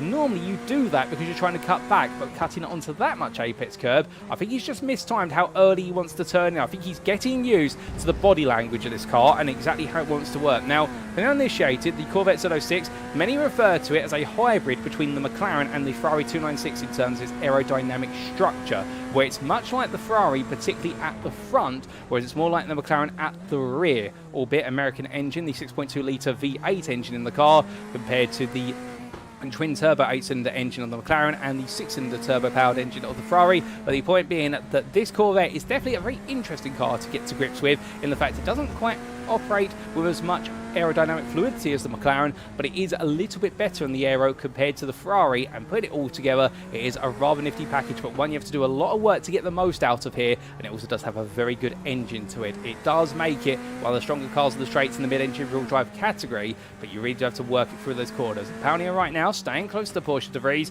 but the gap opens up a little bit as they roar the way onto the next lap, but throughout the entire set lap, what we have definitely seen is the difference between the two. De Vries, when he hooks up the lap, is able to pull away, but Paglia having a poor lap, loses a bit of time, but I can imagine if he can start to get used to where he needs to turn in this dirty air, he might bring that gap back down accordingly. We're from riding on board there in our second place machine, chased after the leader, we look to our third place driver, Simcast Racing Team at UK, and right now Jordan Maymar having an absolutely wonderful run in the lead of the Evo class. However, I think the problem will be here in the fact he is gradually being caught up to by Stuart Rice. Rice, that last lap, taking a whole half a second out of him, so Rice is definitely on a mission, and well, that Lamborghini from Blue Sky Esports has got a lot of pressure coming with it, because Rice has got Blem, Johnson, Aston, Kostrich, Ludbrook and Abbott all following him, and you can see them all there, the Rat Pack chasing their way down at the back straight in towards the braking zone. In fact, that's a long line of cars. Dean Sheesby only 3 seconds off this pack of cars. We saw him briefly there in the rear of the picture in the black and white BMW. I think everybody right now started to look at an opportunity to take full place off of Rice, but Stuart Rice isn't going to let this go, and this will be a great opportunity for him to really get his defensive positioning out in that Lamborghini and see what it's like when it's put to the limit in terms of its tyre wear. They're heading in towards the hairpin right now. They're all going to stay as they are. Blum taking a bit of an off natural racing line there, starting to pull towards the centre. The Sim Racing Team Lowlands driver, that's for 2 reasons. Firstly, to get a little bit of the dirty air off the front of the car, but also secondly, to start to send a bit of a message, which is, look, I'm starting to think about these moves right now. You might want to start looking more in your rearview mirror. Of course, you may not go for the move, but of course, Rice does not know that, and that's the whole idea. It becomes a bit of a psychological game, but it won't be if he runs wide out the final corner like that again, because that's going to cost him a lot of time and put some gravel on the tyres, and that dirt is going to mean he's going to have a bit of a difficult lap a turn number 1 and 2. In fact, the car will step deep, and there's a prime example of how deep it goes as Johnson immediately instantly catches up there and says, okay, it's my time to pounce. Looks at the switchback here, coming out of turn number 2. We ride aboard looking down over the front of the number 40 McLaren. And well, in this pack right now, Johnson definitely, he doesn't need to be asked twice with regards to, are you going to capitalise when your rival gets it wrong even slightly? And the answer is yes, he will. But coming out to the right hand, the Exodus is for Ice Driver right now. He's close, but not close enough there. And it will be a game of follow the leader now as they all charge away down the back straight underneath the Lexus billboard. And well, in towards the hairpin they come. And as they do, will there be any change here? And the answer is not at the moment. They all stay equidistant. But you can see there, Rice and Blem are getting closer. The concertina effect makes it look more pronounced than it is. But Johnson is getting close to this. So we are seeing a compression of the battle for fourth place overall. And Maymart is being reeled into this. So I think really the battle for third now is becoming the big centre item at the front of the field. The leaders, they are 6 tenths apart, but they are 2.5 seconds clear of the rest of the field. So they might be feeling a bit more comfortable. And well, that may give a bit of an opportunity or a mental confidence to try and go on the attack. Further back, let's not forget about these two, Craig Tillotson versus Eddie Theobald, up the inside there in the Acura NSX Evo for Rado Academy. 2 wide they come through turn number 6, 2 wide through turn number 7. The battle of the BMW versus the Acura. Well, the BMW's got the outside line, but Tillotson right now is going for this. This is for 4th place in the Evo class. Oh, credit where it's due. Tillotson's not backing out of this. I thought he would have coming into turn number 8, but he's going to go for it all the way. But the problem is he's on the outside of 9, and it's going to be Samuel Clark who sticks his nose in it and says, don't mind if I do. I think Craig at this point is saying, no, I did invite you, but coming into 10, it's going to be Samuel Clark who says, well, I didn't ask either, and he takes the place of Craig Tillotson, but credit where it's due to Craig. He went for it in the end, but found himself battling all the way through that infield section, and in doing so, it's costed the places that he was looking to covet, but still Eddie Theobald there using another rival in order to help him out, but now the problem will be the BMW M4 driver has got another BMW that's going to be looking to take him on, and Clark is close, but not quite close enough at the moment, and I think Tillotson will be thinking, okay, regroup, go again, and use the BMWs and how they can fight each other to your advantage. Indeed, he won't take a bit of a disheartening from that because he's enjoying a lot of pace in this Acura, and it does seem as though this could be the car for him this season. He does seem a lot more confident there, and in this Evo class as well, I think it could be a good season ahead. We will keep an honest eye on what he's able to do here as he makes his way down the back straight, and we're riding on board here in that Acura NSX. The Rhino Academy driver here close, but is he close enough to think about a move? It is going to be the best part of 2.5 attempts here. It's going to be late on the brakes. The BMW hasn't got the best of brakes compared to the rest of the GT3s, but he's not close enough to really think about it, and has to just wait as they come in towards turn 6 and 7. But making the way out of the corner, we need to cut from this because we've got a bit of drama further up the road, because here's your race leader, and that is Mark DeVries, but look who's in second now. That is none other and then Stuart Rice. We have lost our second place Corvette, and that was none other than Robin Ponia, who I believe has ended up somewhere near the barrier on the final corner. We're trying to understand where he's gone in the Corvette, or whether he's in the pit lane, and will, I believe, he's had to tow to the pits after a big shunt. But the question is, what exactly happened to our driver? And here's the replay, ladies and gentlemen, for what happened to Robin Ponia. Now, if it was coming out of turn number 8 into 9, through the right-hander he went, getting the power down, very tight exit line there, straight, oh no, that is a disaster, and well, who was that? That was Matthew Hunter. I think Hunter got it wrong, and Powney in the end going around the outside of a reversing car, and well, I think Hunter wanted to get the car out of the way and off the road, but not realising that Powney was going through it, and Powney in the end, well, the car rolled him backwards, and his race was over as quick as that. Here's what happened to Matthew Hunter before that, and well, the Simcast Racing UK driver was on his own at this point, almost to a lap down from the leaders, comes out of turn number 9, tries to get the power down, rear of the car kicks round, and then here you can see what he immediately tries to do at this point is put it in reverse, but the problem is the leader's coming through, and unfortunately, well, I think for Hunter that's not going to look too favourably on the Simcast Racing UK driver. Oh my good lord, and that was contact there with, I believe, the car of Robin Aston hitting him, so therefore Aston's got some damage as well, and well, unfortunate for all three drivers there, but one to learn from, and of course it's a pre-season event, so it means a little bit less, but still it will be a bit wounding for all three involved there, and they'll all take the hit in their own way. We're coming back to your live racing, still 9 minutes of the clock plus a final lap to go, and I suspect we will see another 21 laps accrued here or thereabouts. We will be very tender to whether we get 20 or 21.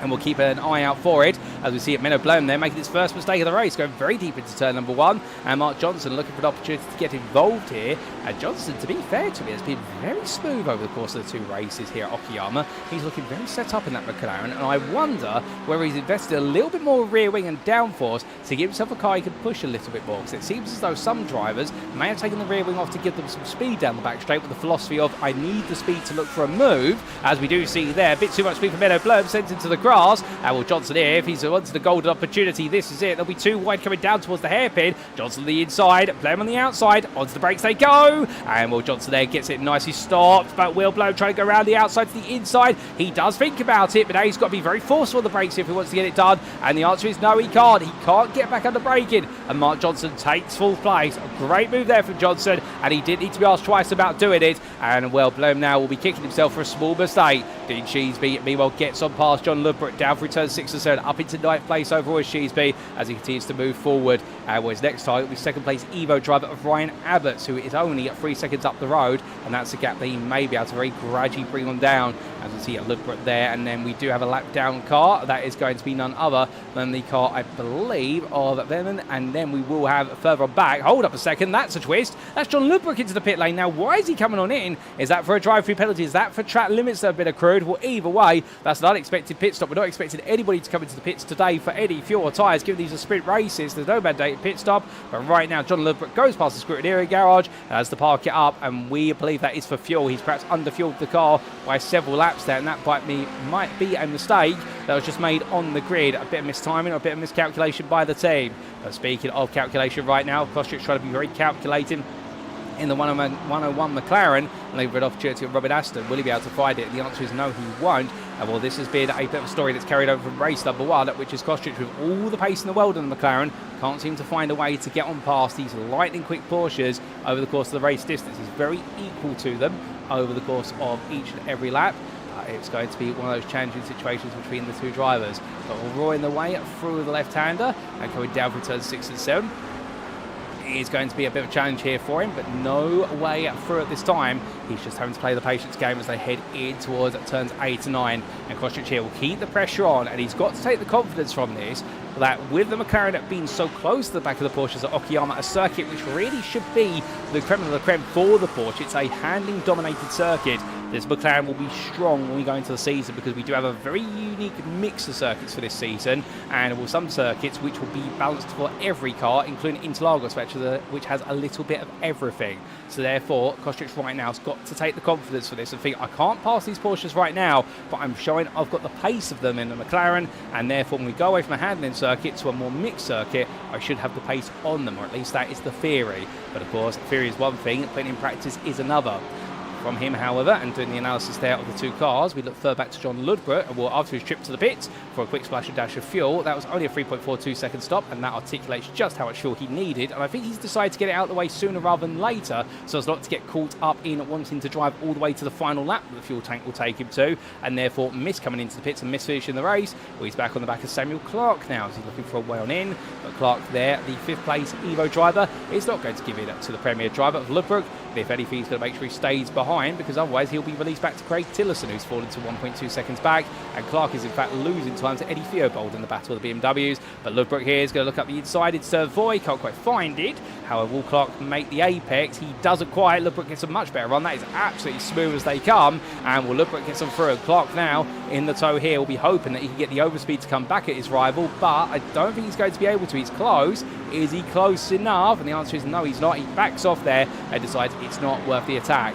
But as they come around, Steve Rubino's in the barrier for a brief moment. What exactly happens to Steve Rubino? We have a quick replay, and here we go, ladies and gentlemen. I believe this might have been an incident between Liam Janiso and Steve Rubino. Now you see Rubino there in the Mercedes AMG, the white and red car. Janiso on the inside goes for it from quite far back, and in the end, I don't think Rubino expected it to happen. Janiso tried to get his nose in there, and well, I think Rubino won't be too happy about that. Janiso was able to carry on forward. A small tap between the 2 of them, and much bigger ramifications and consequences for Rubino than it did for Janiso, at least on circuit.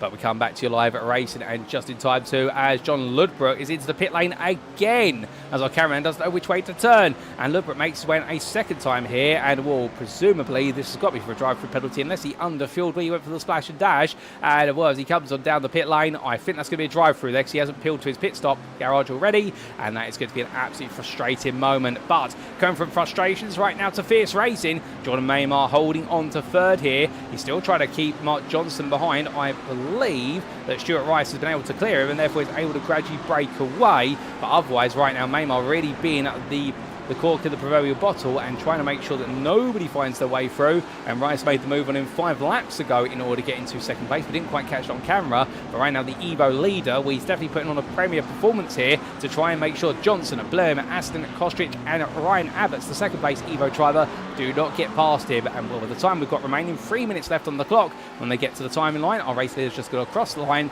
That is going to be worth 2, perhaps a 3rd lap. We are literally going to be seconds away from getting an extra lap in, a 21st lap, so we will see. But it is going to be tight there, and the pace of this race has been a bit slower than the first race, but that's understandable when you invert the top 15. The fastest drivers have to find their way through, and they have their pace nullified to an extent. But Maymar right now holding on here and will absolutely dig it in as he makes his way through turn number 2. And not feeling any pressure here. Well, he is feeling pressure, but he's not showing any signs of feeling it. And this is some absolutely brilliant driving from Maymar, given the fact that right now his first sim racing league, as I understand it, in his sim racing career, and therefore it could be a big occasion, but he's not daunted by it. And the Evo driver just seemingly holding on as much as he possibly can. As Johnson's still watching him, but this Ferrari right now proving to have a lot of pace in the medium speed corners. They're going down the back straight here with Johnson looking one way, and Maymar covering off the inside for a brief moment. You can see there Blum looking around the outside, thinking of sending a message to Johnson, which is, if you're not going to do it, I will, in terms of looking for a place. So now Blum's patience is starting to wear a little bit thin, albeit respectfully thin, and no change between them. Further on back, this is going to be a drag race between an Audi and a Ford. Both are sporting some damage on them, both on the front bumper. Conversely, both on the front left side of the bumper from the driver's perspective. There's going to be Martin Kenyon in the Audi looking up the inside here, and Pete Piper coming on down, under braking into the hairpin they go. Too wide at the apex there, but in the end Piper runs a bit wide, sliding loose as well, and Pete Piper dropping down to 11th place, or what is 9th place in Premier class. Not the way he wanted it to go whatsoever, as Liam Genisto now closes up behind them and looks to get back into the fight. However, is he a bit too late to the fight? He is 6 tenths behind, but with the exchange, Piper might just be able to settle back in for a degree or two. Heading onwards then towards the final lap of the race, and speaking of which, are we on that final lap? Well, we may be, we may be not. I didn't quite see whether a white flag was waving. I was looking at my Conte proof window. I can't quite see it at the moment. I don't think we are. I think we are going to get a 21st lap in again. We are just going to squeeze one in, which is absolutely fantastic. Hold up a second. What on earth's happened there? Mark Johnson. Oh, my good Lord. And Johnson coming across and tapping Ryan Abbott's there. And Abbott's into the barrier, just literally at the scene of the incident. And that's gone very wrong. And Jordan Maymar's disappeared in all of this. Well, Ryan Abbott's, who was leading for a brief moment, will not be anymore. Jordan Maymar, meanwhile, is heading out of turn number 4. It's all kicked off. What on earth has happened? We need a replay to understand. And here's the quick replay. And this was your race leader in the Evo class, running 3rd overall. Johnson looks up the inside into turn 2, tapped Maymar on the rear. That sent him sideways once, sent him again. Johnson went round the outside, got collected. The rest of the field went the other way. And then subsequently, we did see that Johnson coming onto an intersecting path with the car of Abbott. So that explains the story there. But we must come back to the front of the field, ladies and gentlemen, because we are on the final lap. The white flag is waving, so we're not going to get a 21st lap in. So therefore, it's good that we cut that replay slightly short. As Mark De Vries comes through the final quarter, where it's been an absolutely solid drive. He's not wilted under the pressure at all. And for Sim Racing Team Lowlands, it is going to be Mark De Vries who takes victory here in race number 2 of the day at Okayama, ahead of Stuart Rice with an absolutely superb drive of his own. From the Blue Sky Esports driver, it'll be Mena Blum who makes it a 1-3 for the STL team, ahead of Robin Aston and Scott Kostrich, with Dean Sheesby in 6th. And it'll be Jordan Maymar who, in a wounded Ferrari, holds on to take his first Evo win in pre-season. What a drive from him, 7th overall. Ryan Abbott's will take home 8th, albeit he won't because he's in the pit lane. He will be demoted down the order, so it's going to be heartbreak there for Maymar, and it will be then Martin Kenyon, well, not heartbreak for Maymar, but for Abbott. That'll see Kenyon then take 8th ahead of Pete Piper, with Liam Geniso completing the top 10. We'll then have Eddie Theobald finishing 2nd, runner-up in Evo, 11th overall, ahead of Samuel Clark, who in the end inherits a 3rd place on the Evo podium, ahead of Denny Ploger just behind. And, well, I think we still got more drivers to cover. This is a battle side-by-side, Paul versus Miller. And in the drag race, it is going to be Grant Miller, who just outpaces Paul to line to take 6th place in Evo, 15th on the overall positions. And then it will be John Lubbock in 17th, ahead of Adam Baker, with Danny Veer and Sean Clark completing your top 20. Goodness me, an absolute dramatic end to the race, no doubt about it. Ian King takes 21st. And we've still got a few more drives to come across the line. Rachel Hugh will be the next one ahead of Ross Norsworthy and Matthias Smolny, with Smolny getting ahead of Norsworthy right at the finish in 3 wounded cars there. And then it will be Matt Stace who finishes your lead lap finishers, 27th on the road there, 10th in the EVO class. Well, goodness me, ladies and gents, but a dramatic end to the race, no doubt about it, and some heartbreak out there for some drivers, albeit it did work out for Jordan Maymar, taking the EVO victory, or holding on to it, we should really say, after the cacophony of a cataclysmic moment coming out of turn number 2 on the final lap. As all the drivers calm them down, well, there's only one thing for us to do, and it's to take a look at the seating view, and we'll take a look at the race results, subject to Eddie Stewart's inquiries, and here they are for our second sprint race of the day. Starting off with the overall finishing positions then, Mark De Vries, your winner for Sim Racing Team Lowlands by 4 tenths over Blue Sky Esports' Stuart Rice. Milo Blom completed the top 3 for Sim Racing Team Lowlands, a 1-3 for the team there, they'll be absolutely ecstatic about that, ahead of Robin Aston for Sumer GP2 Racing, and Carme GP2 Racing Scott Kostrich completing your top 5. Dean Sheesby was 6th for Moonshiners Racing Club, and the first of our EVO tries finished in 7th. Jordan Maymar taking that victory there, and what a well-deserved victory for the number 5 driver for Simcast Racing Team UK. Martin Kenyon for Axis Sport Ice, wrangling the Audi to an 8th place finish. Good job on him. Head of Pete Piver and Liam Janiso with the LS Racing and Privateer drivers round off your top 10.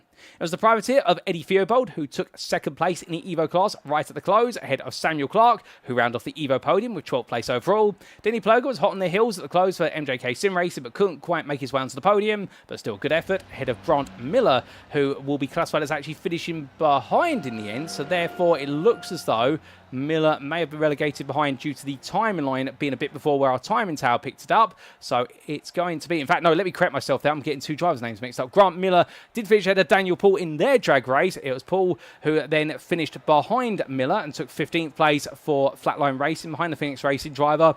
John Ludbrook was 16th for Carme GP2 Racing ahead of Adam Baker, with Danny Veer, Sean Clark and Ian King round off your top 20. Outside the top 20, we look to the last of lead lap finishers in the overall standings. And as we can see, we did have 27 cars finish on the lead lap, of which the last was Matt Stace for Flatline Racing. It was a lap down to Mark Johnson, Craig Tillotson, Barry Venman, Samuel Reba, Oliver Forstrom, and also a lap down to Andy Schell, with 3 laps down to Matthew Hunter, 4 to Steve Rubino, and then we come to our retirements of Robin Paunier, head of James Bostock, Jonathan Berry, James Fraser, Owen Seward, Andrew Montine, Klaas Vellen, and unfortunately last but not least, Michael Evangeli. Then coming on to the individual class finishing positions, and here we can see, starting with Premier, Mark De Vries, your class winner there, and what a solid drive from the Sim Racing Team Lowlands driver, was under pressure all the way through, but never fell to it. Stuart Rice for Blue Sky Esports did an absolutely solid job as well to take a 2nd place, his best result in his Evolution Sim Racing career as far as I've commentated it, and could this be a sign of things to come when we do go racing in round number 1 in a week's time? We'll have to see. With Minnow Blome there, 3rd place for Sim Racing Team Lowlands, having the pace to win both races, but in race 1 it was an early mistake that cost him dear, and in the 2nd race just not enough time to gradually pip off the places. Robin Aston was 4th for Sumer GP2 ahead of Carme GP2's Scott Kostrich, with Dean Sheesby in 6th there for Moonshiners Racing Club, and it was a sizable 18-second gap to Martin Kenyon's Audi for Axis Sim Sports Ice. He did well to hold off Pete Piver in their battle at the very end of the race, and the LS Racing Ford holding off Liam Yaniso at the line, with the top 10 being completed by John Ludbrook for Carme GP2 Racing. Best of the rest in the length was Adam Baker for LS Racing ahead of Danny Veer, with their drag race going the way of the Porsche driver rather than the McLaren, for the Dexterous Motorsport ZMX driver still being comfortably ahead of Ian King. And then we did have Simon Hunt and George Stone round off the top 15 for Quartmaster Motorsport and Mission R respectively. Matthias Simoni finishes 16th in the end ahead of Ross Norsworthy, and then a lap down to Mark Johnson, with retirements for Robin Paunier, James Bostock, Andrew Montine and Klaas Vellen. Then going on to the EVO class, last but by no means least, and as we can see here, it was Jordan Maymar who took class victory despite the late scare on the final lap for Simcast Racing Team UK, 20 seconds clear of Eddie Theobald, and the privateer finished a fellow privateer Samuel Clark, and that was how the podium stood. Denny Ploger, 4th there for MJK Sim Racing by the best part of 9 seconds over Grant Miller, the Phoenix Racing driver, winning the drag race to line by only 9 thousandths over Flatline Racing's Daniel Paul at the close to complete the top 5. Paul was 6th ahead of Sean Clark for Dexterous Motorsport Zemix. And then we did have Ryan Abbots with the late trip to the pits off that huge shunt on the final lap, with the Team Nubish driver having to take 8th place down. We absolutely gutted about it. It was a further second to Blue Sky Esports' Rachel Hugh, when Matt Stace round off the EVO top 10 for Flatline Racing. It was a lap down to Craig Tillotson and also to Barry Venman, Sammy Reba, Oliver Forstrom and Andy Chell. And from the Quatamas Motorsport drivers. We then did see Matthew Hunter 3 laps down ahead of Steve Rubino and Jonathan Berry there, rounding off the run all the way to the retirees. Including retirees, we also had James Fraser, Owen Seward and Michael Evangeli. But that was your classified finishers, ladies and gentlemen, and that brings our circuit to a quiet close then for our 2 races here. But of course, this broadcast is not quite over because we've still got some post-round interviews to come. And, well, we're going to do things in quick fire format if we can. So we're going to be back in approximately 5 to 6 minutes time for our post-round interviews. Don't go anywhere, ladies and gentlemen. You'll see us very shortly and get to hear the thoughts of some of our drivers up and down the grid.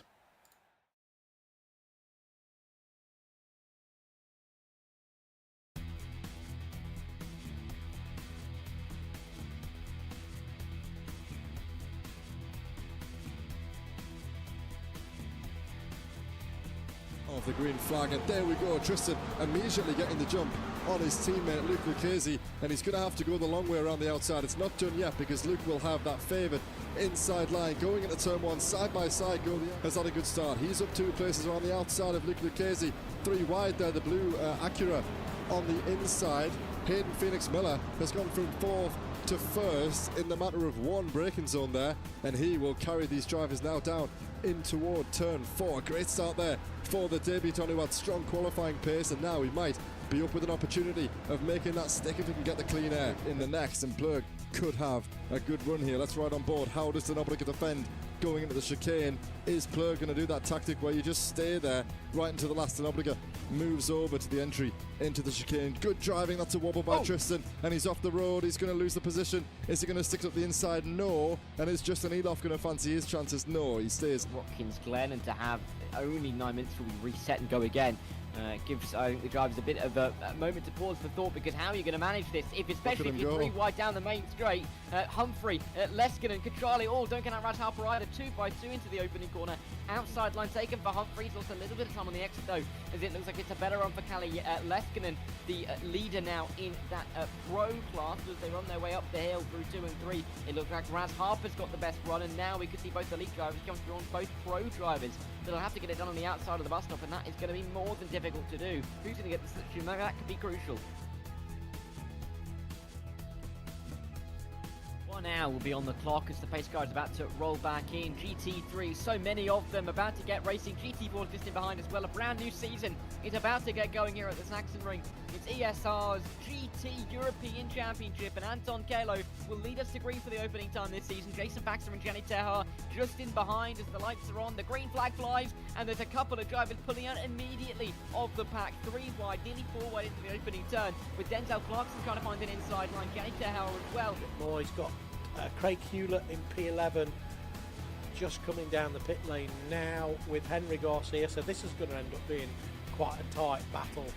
If they're going to also have Pedro to deal with, he would just be coming out in front of them. Yeah, he's a little bit further down the road, so these two are going side by side through a very, very tricky section. Looks like Craig's got the better of it done for the moment. Seconds in the pit strategy, whether it's a 20-minute overcut, 20-minute undercut, we'll have to wait and see. Meanwhile, Jenny Tehar and Jason Baxter are fighting it out for the lead of the overall race. Baxter trying to make his way through. It'll have to be an outside line into turn 2 where a GT4 sits on the racing line. That's the number 14 that they have to negotiate their way around. But as they run through turns 2 and through turn 3, they don't have to now worry about that GT4 any longer, and can continue working their way down a long way, and it can help you build in things like GT3, maybe some prototype cars as well. But yeah, it's so impressive to see him doing so well at the front of the field. Joe Glass getting himself, his teammate I should mention, as I said. Oh, still interesting to that. That's a send from Dave Van Dam very late on the brakes into turn 1, but he's got it stopped in the apex. That's an incredible move. Very, very surprising for Joe Glass to find a car on his inside there, but effective for Dave Van Dam, and he has caught Joe Glass napping.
Alrighty, ladies and gentlemen, without further ado, it is time for us to kick off our post-round interviews. And we're jumping straight into the interviews for this season. We're not going to have too much of a build-up. We're going to try and be slicker with those interviews. And we come straight away to our Premier Class driver who impressed today. And it is going to be Stuart Rice, who joins me in the interview room. Good evening to you, Stuart. And, well, what a day of racing for yourself today. You've picked an interesting car for this season in the Lamborghini Huracan EVO. Presuming you're going to stick with it. And you've had some rather interesting results. But most importantly, how was it for you tonight? Warm, as I suppose it is for most of the UK at the moment. It is properly sweltering. And yeah, the racing was excellent, to be fair. The main thing was just keeping consistent, which is basically always my goal. And just trying to pick your way through if you can and avoid any incidents as they come. Well, consistency is always key, like you say. But coming into this season, obviously, one of the biggest question marks that we've had is the new aero, the new tyre model, all merged together. And has that perhaps influenced why you've gone for the Lamborghini, or has there been other reasons why you're showcasing it here today? So myself and my teammate have chosen the Lambo because as soon as that tyre model came out, we jumped in a couple of the cars and tried to figure out which we preferred because they've all changed a huge amount. We were going to go with the Mercedes, but then I jumped in the Lamborghini and gave it a go, and it just matches a more aggressive driving style, which I prefer, and when they tried it, they also prefer it. So it's mainly, the intent is to keep this through the season, because the Merc just doesn't feel how I like a car to drive. It's a bit too driving off the rear end. The Lamborghini just feels more like it drives around just behind you, so, well, where the engine would be, basically. I see. Well, definitely a good choice there, and I do like your thoughts and your insights as to why you've picked it. Now, coming into qualifying, of course, the Okayama circuit, you're in a challenging one to overtake it, so qualifying always important. Length overall, 9th in class. Were you happy with your qualifying lap? Not particularly, if I'm brutally honest. The front end just did not feel planted at any point throughout that qualifying. I'm assuming it's due to the track temperatures being a lot higher than they were in practice. The track did seem to sort of fluctuate. It was somewhere in the mid-40s from what I remember. So very, very hot. So the front end never felt truly gripped up in qualifying, which I think probably led to suboptimal qualifying laps. Well, a challenging qualifying session, but in the race, it did seem as though you were much happier with the car, despite the circuit still being warm. Race number 1, a couple of places gained and a 7th place finish in class, but plenty of fighting from yourself. Yeah, absolutely. And just to thank the other drivers as well for being so hard in battling, but also not over-defending. There was one move which nearly went interesting for myself, but I managed to back out before it did go wrong. I think that was with De Vries, but it's one of those tracks where it's quite narrow in the first place, and you kind of have to absolutely pick the right moment, or you're going to end up in the side of someone else's car, which no one wants. Well, thankfully it didn't end up that way, like you say, and it worked out in a much better way. But, I mean, with close racing like that, I mean, you're going to expect that going into the season. Yeah, absolutely. And if that's how the racing goes throughout the season, then that's going to be an excellent battle through. I'm hoping I can continue that result type, because I think it's the first time I've got a podium in a long time, regardless of league or wherever I've been. So hopefully the car fits my style more, which is what I'm sort of looking forward to in the season to come, basically. Well, a fair point. Now, I have to ask, in race number 2, we saw you as the race went on. The pace seemed to be getting better for you compared to a number of your rivals who seemed to be falling backwards. Was that what you expected, or was that a bit of a surprise? Because we saw you quite far back, bringing the likes of Menno Bloom and Robin Aston along with you. And then in the final 5 laps, Mark De Vries seemed to fall off a bit of a cliff, whereas you seemed to be much happier at that point in the race. I think the advantage of the Lamborghini is it did surprise me, because normally I've been not fantastic at keeping tyres within a decent operating temperature and sometimes pushing them a little bit too far. But the plus side with the Lambo is I managed to get it into a decent enough place where it didn't feel like I was pushing either set of tyres too hard. And it's also a car that just for some reason it does feel like the tyres sort of stay... They start very slippery, and then they grip up as you go through the race. And I think it just more of a preference that I much prefer that car for managing the tyres. Well, definitely it seems to be a preference that's working out for yourself, no doubt about it. But just before we do let you go, given the results today and going ahead into the season, are there any rounds in particular you think that we need to watch out for you specifically, or they're going to be your sort of #1 rounds?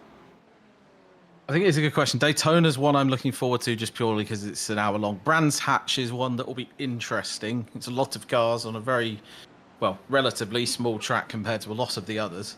And that, I think, is going to be the more interesting one overall. The one I'm properly looking forward to probably is Road America, because that is one of my more favoured tracks along with Silverstone. So towards the end of the season, it's going to be enjoyable. To be fair, it's a very good track set this season. A lot of them are quite balanced and rely upon tyre management. So I'm looking forward to just going forward and trying my absolute best to keep the car within that sort of area. And if it goes as well as this race has, and if it drives as well as this race has, I'm hoping it's going to be a pretty enjoyable season. Oh, I'm sure it's going to be. If your driving today carries on through the season, I think you're going to be one of the drivers to watch throughout, and also a good mix of circuits, like you say, where I think you'll be able to show your strengths. But as we do let you go, Stuart, last question, of course, is there anybody you'd like to give a shout out or a thank you to live on the broadcast tonight? Just a quick shout out to my teammate, Rachel Huff. She done exceptionally well considering she's just sort of come into the league side of things. I believe 9th in class, which for her is exceptionally good in terms of where she wanted to finish. So good start for her, and hopefully we can continue going forward with that as well. Oh, well done to Rachel, and looking forward to plenty from you both in the season open in a week's time at Daytona. But until then, Stuart, thank you for joining me. Well done the results, and have a great rest of your evening. And you, thank you. So hearing there from Stuart Rice, ladies and gentlemen, a very happy Stuart Rice at that in these performances today. And talking about the choice of car there, a car that seems to suit him with the change in the tyre model and the aero, and finding it to be a car that definitely is giving him more and more pace as the race goes on, and surprising himself in race number 2 with how the pace really came alive. But sometimes surprises like that are welcome ones, there's no doubt about it. And the Blue Sky Esports driver, I think, will be going into Daytona, not just looking forward to it, but also thinking, what else can he extract out of his Lamborghini? And in the great form of a teammate, in the form of Rachel Huff, and I do apologise because we've been referring to her name as Rachel Hugh throughout, but of course that's what this pre-season is for us to butcher names and get the right the first time I tried at Daytona. But coming back to Stuart as well, sounding confident, sounding happy, and well, minus the hot temperatures on the circuit and also in the simulator, I think he's going to be a major candidate for the Premier Class Championship. But ladies and gentlemen, we'll be back within 30 seconds. We've got another interview coming right up.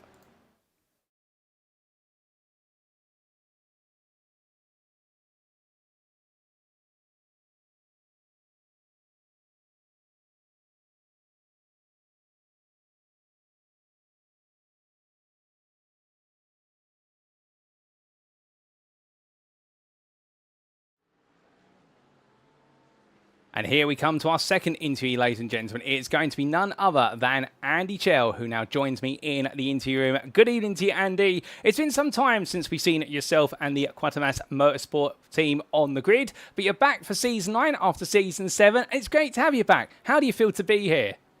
It's great to be back, matey. I was just catching up with Danny and Dean. Yeah, it's really nice to be back and having being able to run, to be honest with you. So, yeah, I'm really looking forward to this season, to be fair. Oh, fantastic. Well, we've been looking forward to you returning to the grid. And talking about the return, you've returned in the guise of the Mercedes-AMG EVO. Now, I have to ask, is this a bit of a wildcard choice for tonight, or is this something you're looking into? Because we've seen a variety of cars from yourself and your teammates, at least in Split B. No, it's a wild card for tonight. So the livery itself is a little bit of a special nod to our owner Max. We've just I've based it around the D2 PREMIER Merc. But no, for the season I'm going to be in the old reliable Porsche because it did me really well in Season 7. I'm locked in with it in the European GT on a Sunday. So for ease of compatibility and not having to try and learn 2 cars in 1 week, I'm sticking with the Porsche. But the Merc's always fun to drive, so yeah, that's why it was out tonight. With, like I say, with that little special livery on it for our owner Max. Oh, fantastic. A lovely livery there. And if Max is tuning in, you catch this later. A big hello to Max. And for yourself, Andy, qualifying 34th on the grid, 14th in the EVO class. Qualifying looked to be tough for a lot of drivers out there, none more so than yourself. Just take us through it. It's a very hot circuit. I can imagine that might have been a big factor. Yeah, I mean, this circuit doesn't work for me anyway. It's the bogey track for me on iRacing. It just doesn't go well whenever I race here. Qualifying was difficult. The balance you have of trying to get enough fuel in to be legal on the ride height, but also low enough to be competitive was a bit difficult to manage. I also misjudged how I'd be able to switch tyres. So I pitted thinking I can pull in the box, do my tyres, go again. A bit like some other series that we run in. That didn't work out for me, and at that point I was like, well, by the time I've reset it, got the tyres warm again and gone, I'll leave it. So, yeah. And then, like I say, it's at that point, if you're not on track, getting lap times down, then you're going to start dropping down the orders. So, not a representative qualifying for me, I hope. I mean, that being said, it's been a season since I've been in, so there's a chance that I might be at this pace. I don't know. We'll see at Daytona. But yeah, for me, it feels like I say. For me, it felt like it was just a bit of a misrepresentation on true pace. But all in all, was okay, and a bit of a learning curve. Well, you can always learn from every experience, no matter how well you do. Indeed, you've never quite reached the peaks. You're always learning, as my coach once said to me. But in race number 1, we definitely saw a lot of progress from yourself. 22nd on the overall finishing position, 9th in class. A very forward-looking race in the Mercedes. Yeah, it kind of went well for me, to be honest with you. Apart from the start was a little bit of a, I don't know if people hadn't quite got used to it yet or not, but a little bit of a catch up at the start. But after that, it kind of went for me. It was nice to be battling with Sammy. He's a former teammate, so battling with Sammy was good fun. And yeah, then it was like I say, there was using the power of the Mert down the few little straights that we got was the key here. Being able, especially if you can get it into the hairpin, if you can get on the inside of somebody, because I was running it with a bit higher downforce just to counter the final set to where it is very tight and the Merc does struggle a little. So it meant I could brake a little later, bit of cadence, bit of trail braking, and you could make the hairpin pretty easy, the second one.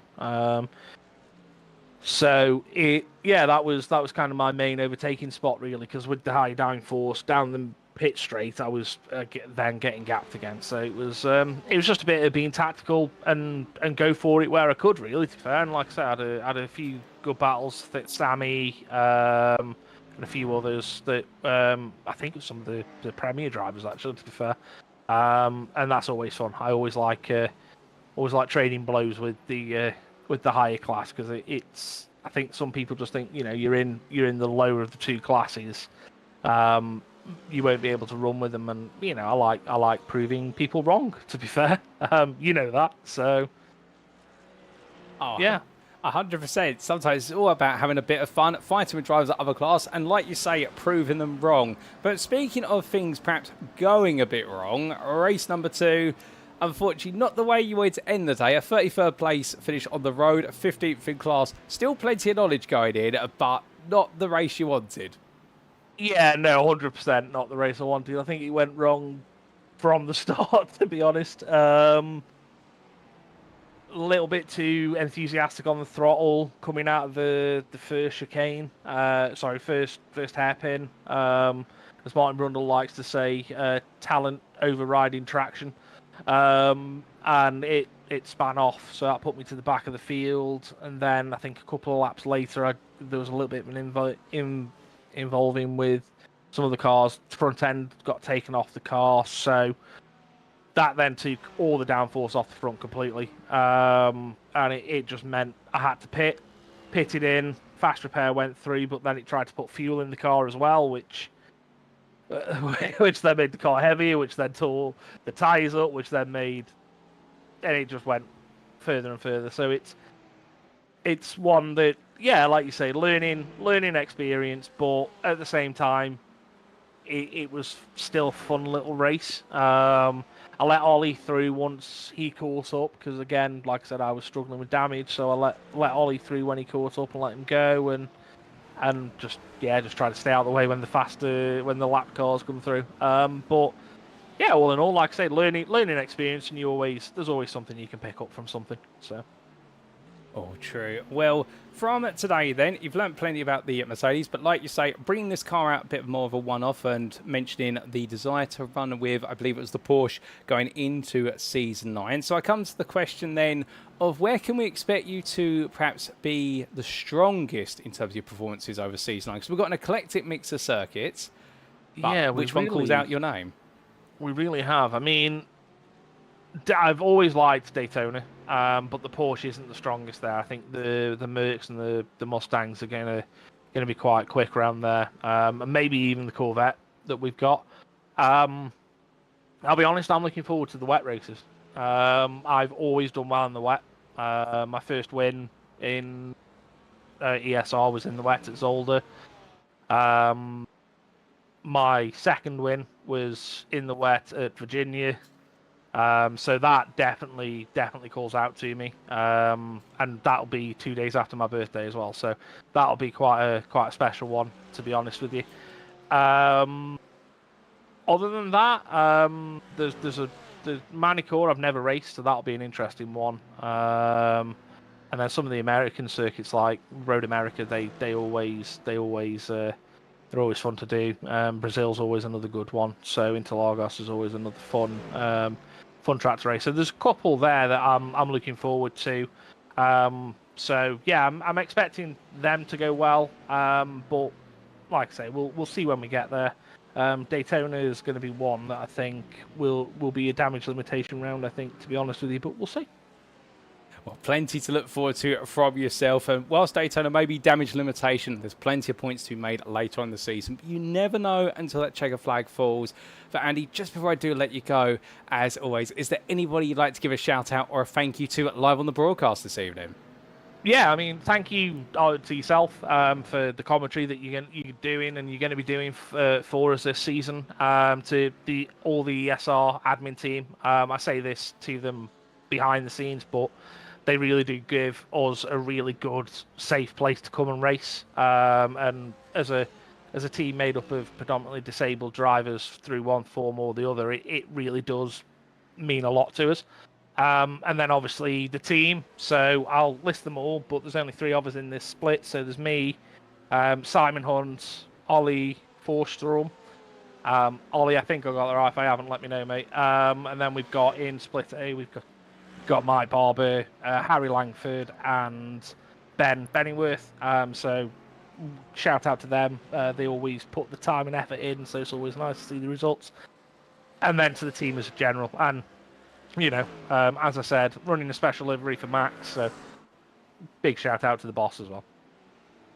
Well, Andy, we'll call it there, but it's been an absolute pleasure to have you join me in the interview, no doubt. And so great to see the team and yourself back out there looking to give it your all over the course of the season. We await your premiere at Daytona in a week's time. But until then, have a great rest of your evening and well done on the racing today. Andrew, matey, thank you very much. See you soon.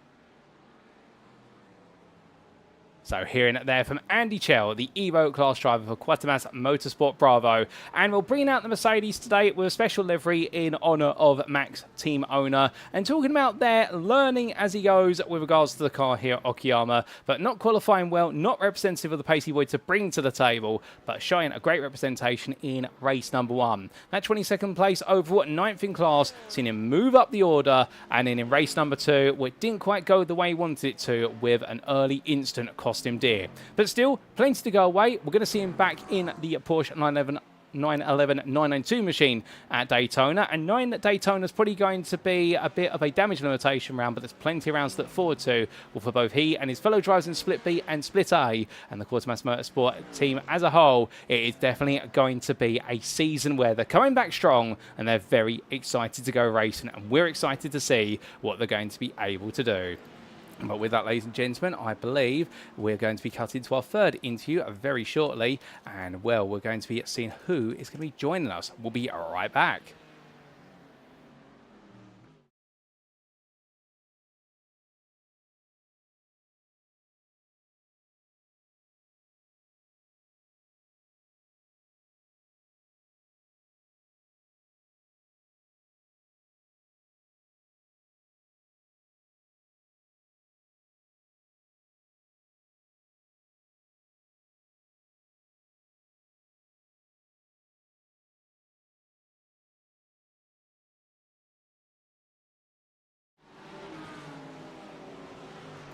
So now we come, ladies and gentlemen, to our third interview, and it is going to be none other than Dean Sheesby, who joins me in the interview now.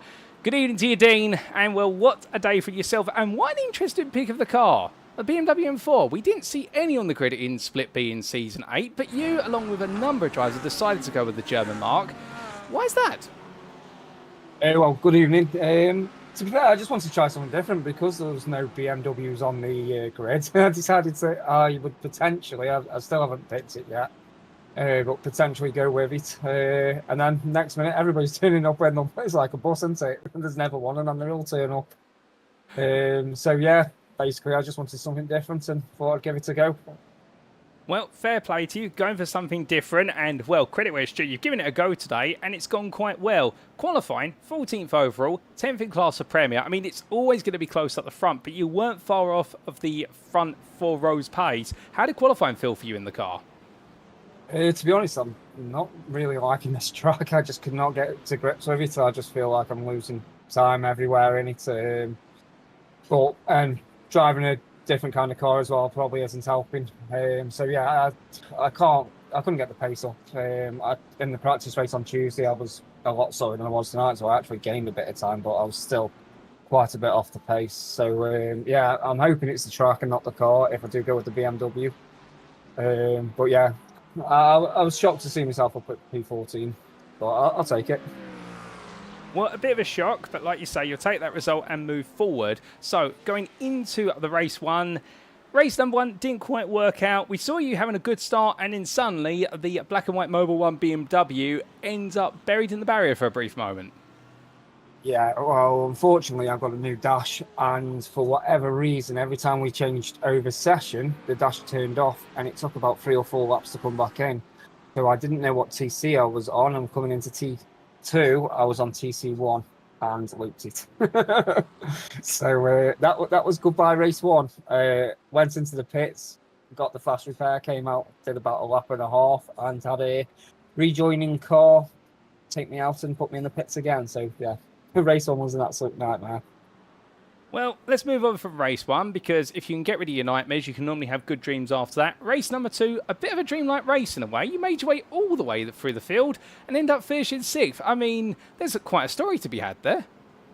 Yeah, just the seas partied, and I had a great start. I don't know how I got from, I think I started P41, and I think by lap 1 or lap 2, I was already up to P16. I just came through like there was no tomorrow, and then, as I say, the seas partied and cars were just dropping. To be fair to Ryan Abbott's and John Ludbrook, who were technically the 2 cars I was trying to catch, they pulled away, and then I clawed a little tiny bit back, and then they pulled away again. And yeah, I was probably towards the latter end of it. I was probably dropping them. John had a problem. I don't know what happened to John. He ended up in the pits. But yeah, I was dropping away from them too. And then the last 2 or 3 laps, my pace suddenly came out of nowhere compared to what theirs were. Granted, the pace was never anything to go right and home about. It was still mediocre, but I started clawing the gap back in. So yeah, I think at that point we were up around about P10. So yeah, I started having a little bit of glimmer of hope, and then yeah, all broke out in the last 2 laps, and I got an extra 4 positions, so I'm not going to complain, but So it all wasn't where it for, but quite a bit at the beginning of the race was as well. So Well, it all seemed to erupt right at the start and, like you say, at the end as well. I'm not going to complain about taking the places, but two very different races today for yourself. A much better race number 2, as you just described. And how's the mood in the Moonshiners Racing Club camp? I mean, it's not just yourself on the grid for Split B this season, and also you've got drivers in Split A, including, I believe, Liam Fraser. Are you guys all feeling up for the challenge this season?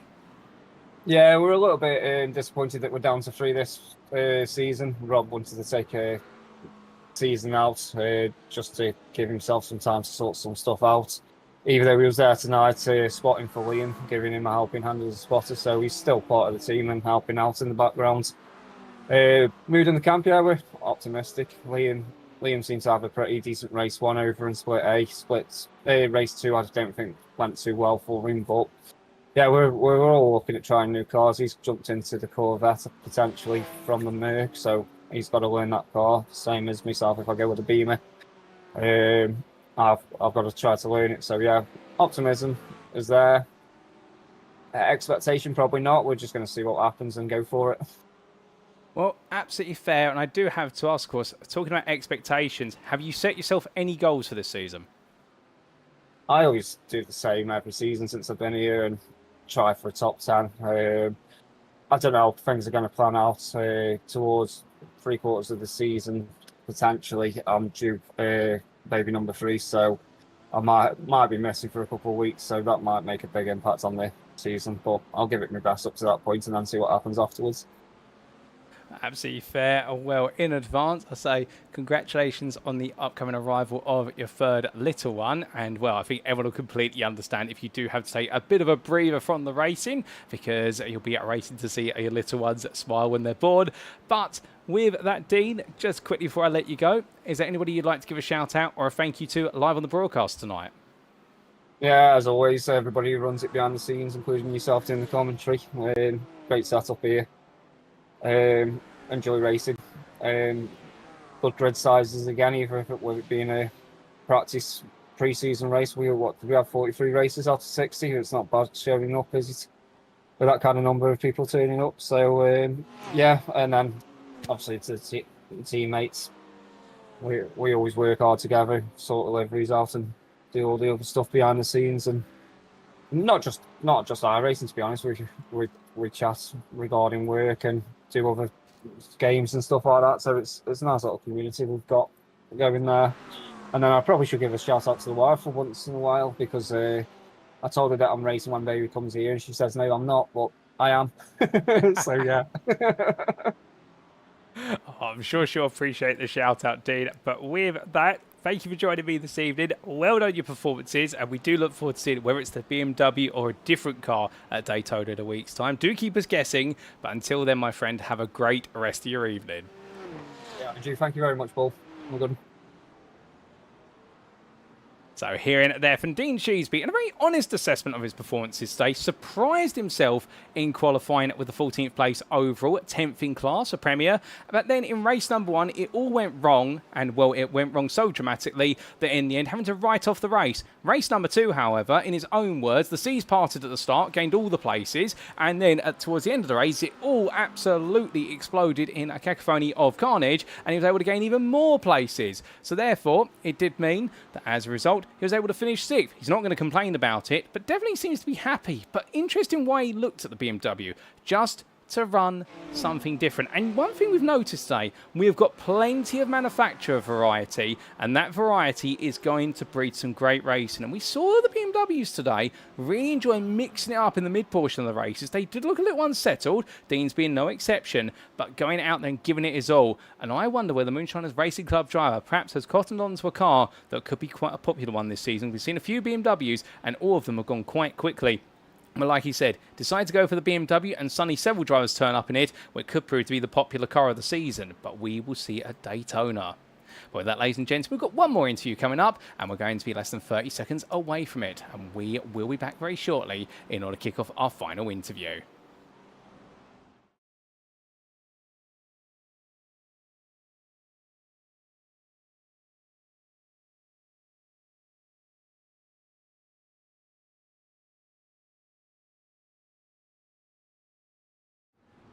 Alrighty, ladies and gentlemen, our final interview of the evening, our fourth and final interview, joins me now. It's Danny Veer. Good evening to you, Danny, in the McLaren 720S EVO today. You look to have a rather interesting day. Qualifying seems to be a bit of a write-off, but race number 1 made plenty of progress. Race number 2 made even more progress. But how was it for you out there?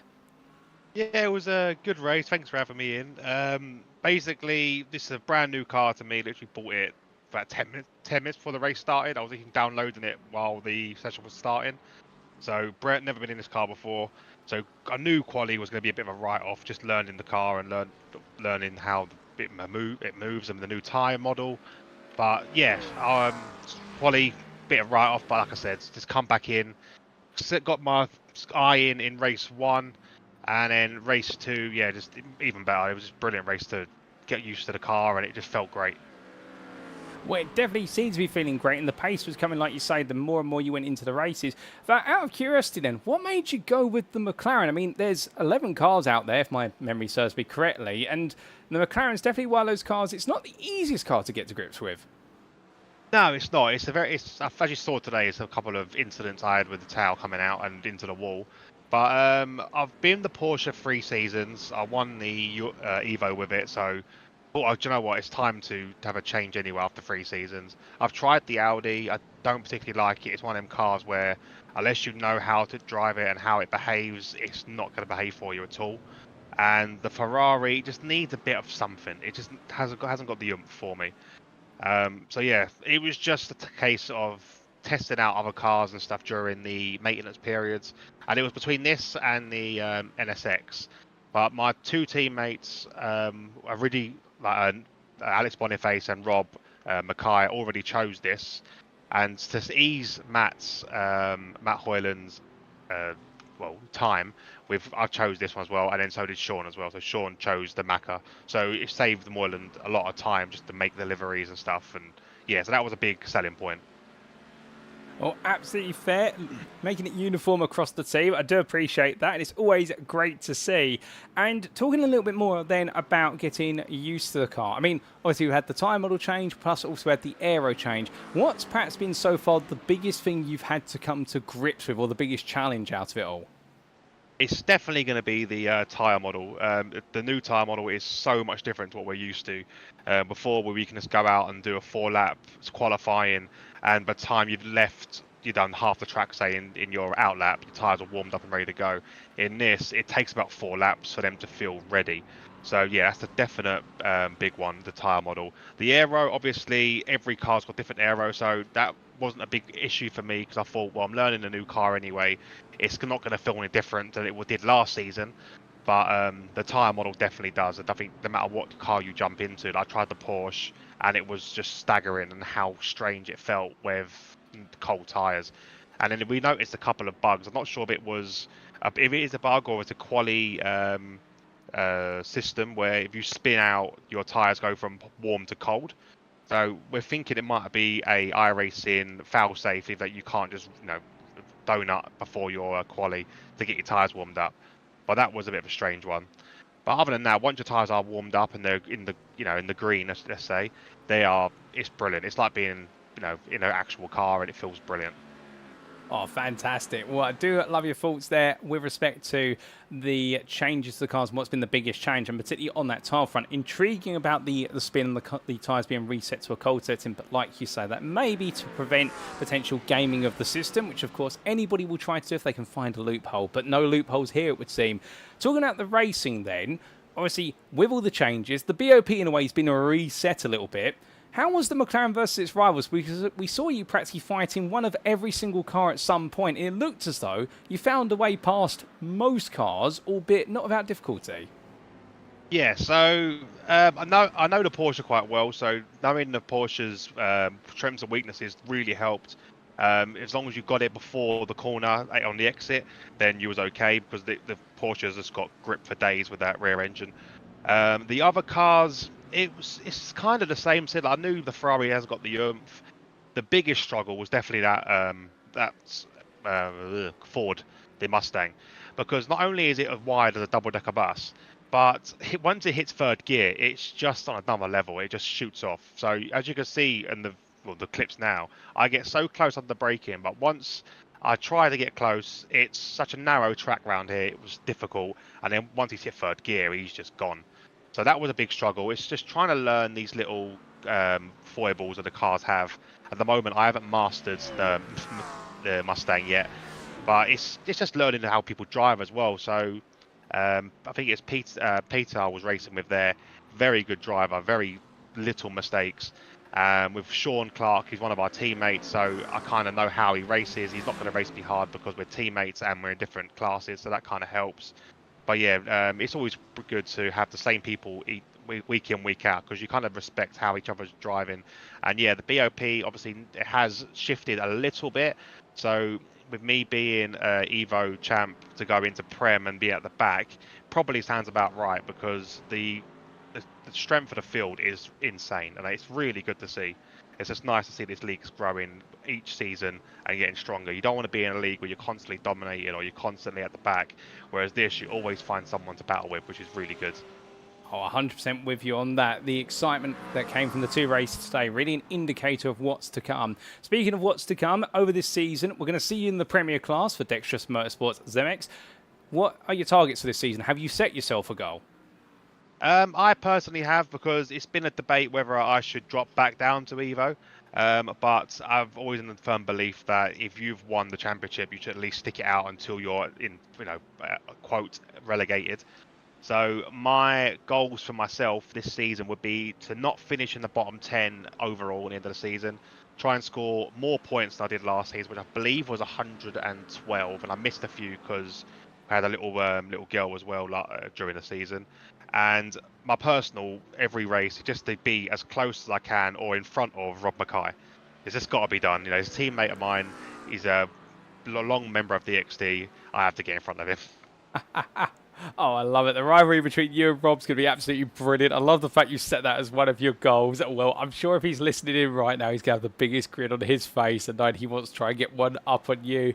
But with that, Danny, just before we do let you go, is there anybody you'd like to give a shout out or a thank you to live on the broadcast? Well, yeah, thank you to yourself, obviously, for doing the broadcast and bringing me. I know you don't do free, but yeah, thank you for making an exception for me. Big shout out to the DXD boys. They're always very supportive, especially during new cars and setups and stuff. Yeah, we have a lot of friendship there. And I'll also shout out to my little Lila, who's just turning 4 weeks in a few days' time. So yeah, big shout out to her. But yeah, other than that, massive thank you to yourself for doing the stream as well. It's brilliant to watch back, and I can't wait to do it. Oh, well, Danny, that's absolutely sweet. Thank you for the compliment, and also a huge shout out, like you say, to little Lila. And we're only 4 weeks old, but growing quick already, no doubt about it. Well, with that, thank you for joining me this evening. It's been great to have you in as our final interviewee, and we look forward to plenty of great racing from yourself in the season to come. But until then, my friend, have a great rest of your evening. You too, mate. Thank you.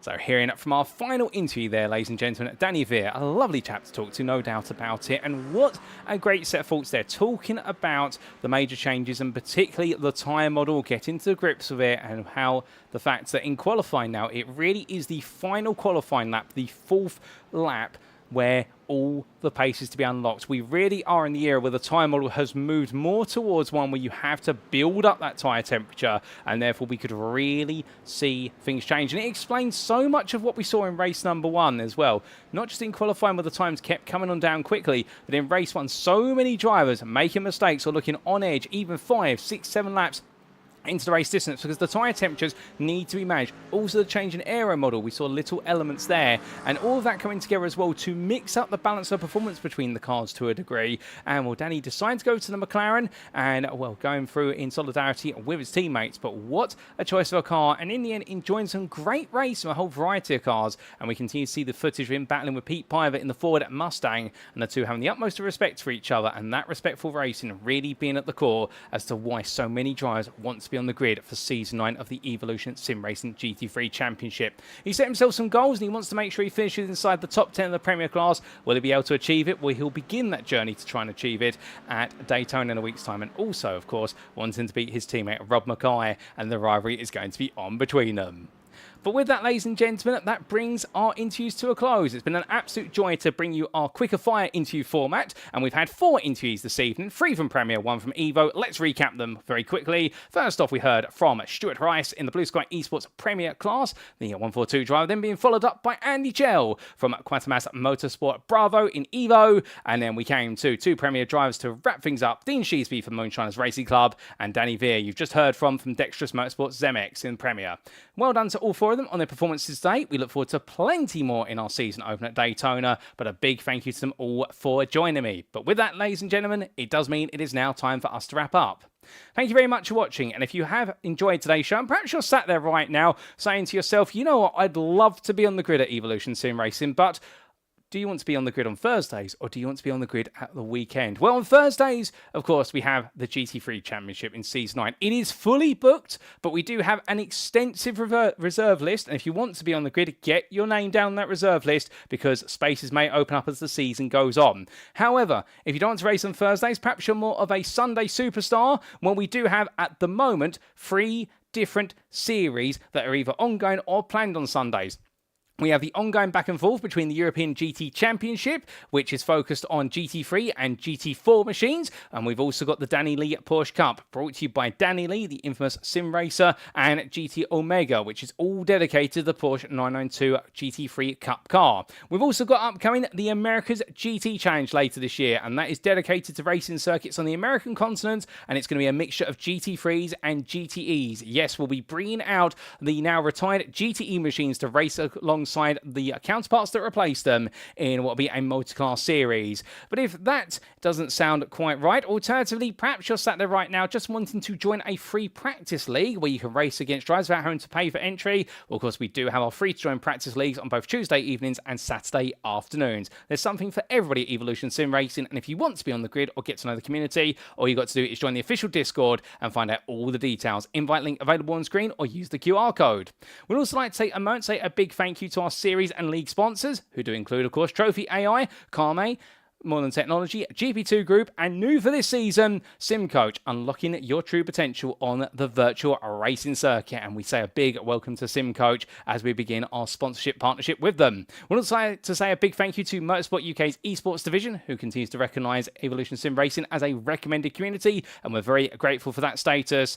But with that, ladies and gentlemen, it does mean attention now turns to our season opener, and in a week's time, yes, get yourself set. We're heading to the US state of Florida for round 1 of 10, and it will be on Thursday, the 26th of June, 2025, that we roar away around Daytona International Speedway. It's going to be fast, it's going to be furious, but who will set the pace around the oval and its legendary infield section? Well, based on tonight, it's anybody's guess, with the fact it really has been a resetting of the playing field in the GT3 class, where it's been EVO or Premier. So therefore, tune in next week, because that's the only way you're going to find out how the story opens and what the opening chapter of the story will tell. But until then, we've been Evolution Sim Racing. I've been your host and commentator, Paul TX141 Walsh, also known as Britain Spit, depending on what media you follow me on. And until next time, remember to stay safe, stay well, stay smiling, and as always, most importantly, ladies and gentlemen, remember to stay on track. Good night. Racing isn't easy, but experiencing it is. iRacing puts you in the driver's seat with the industry's leading sim racing game. Drive on laser scan replicas of the greatest racing circuits from around the world. Go head-to-head against other drivers chosen by skill-based matchmaking to ensure competitive racing at every level. Compete across all your favorite series. In officially licensed cars, engineered to deliver the most accurate driving experience possible.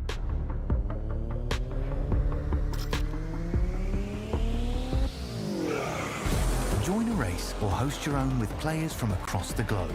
Race against the computer or in a league with friends. Feel the thrill behind the wheel. Visit iRacing.com.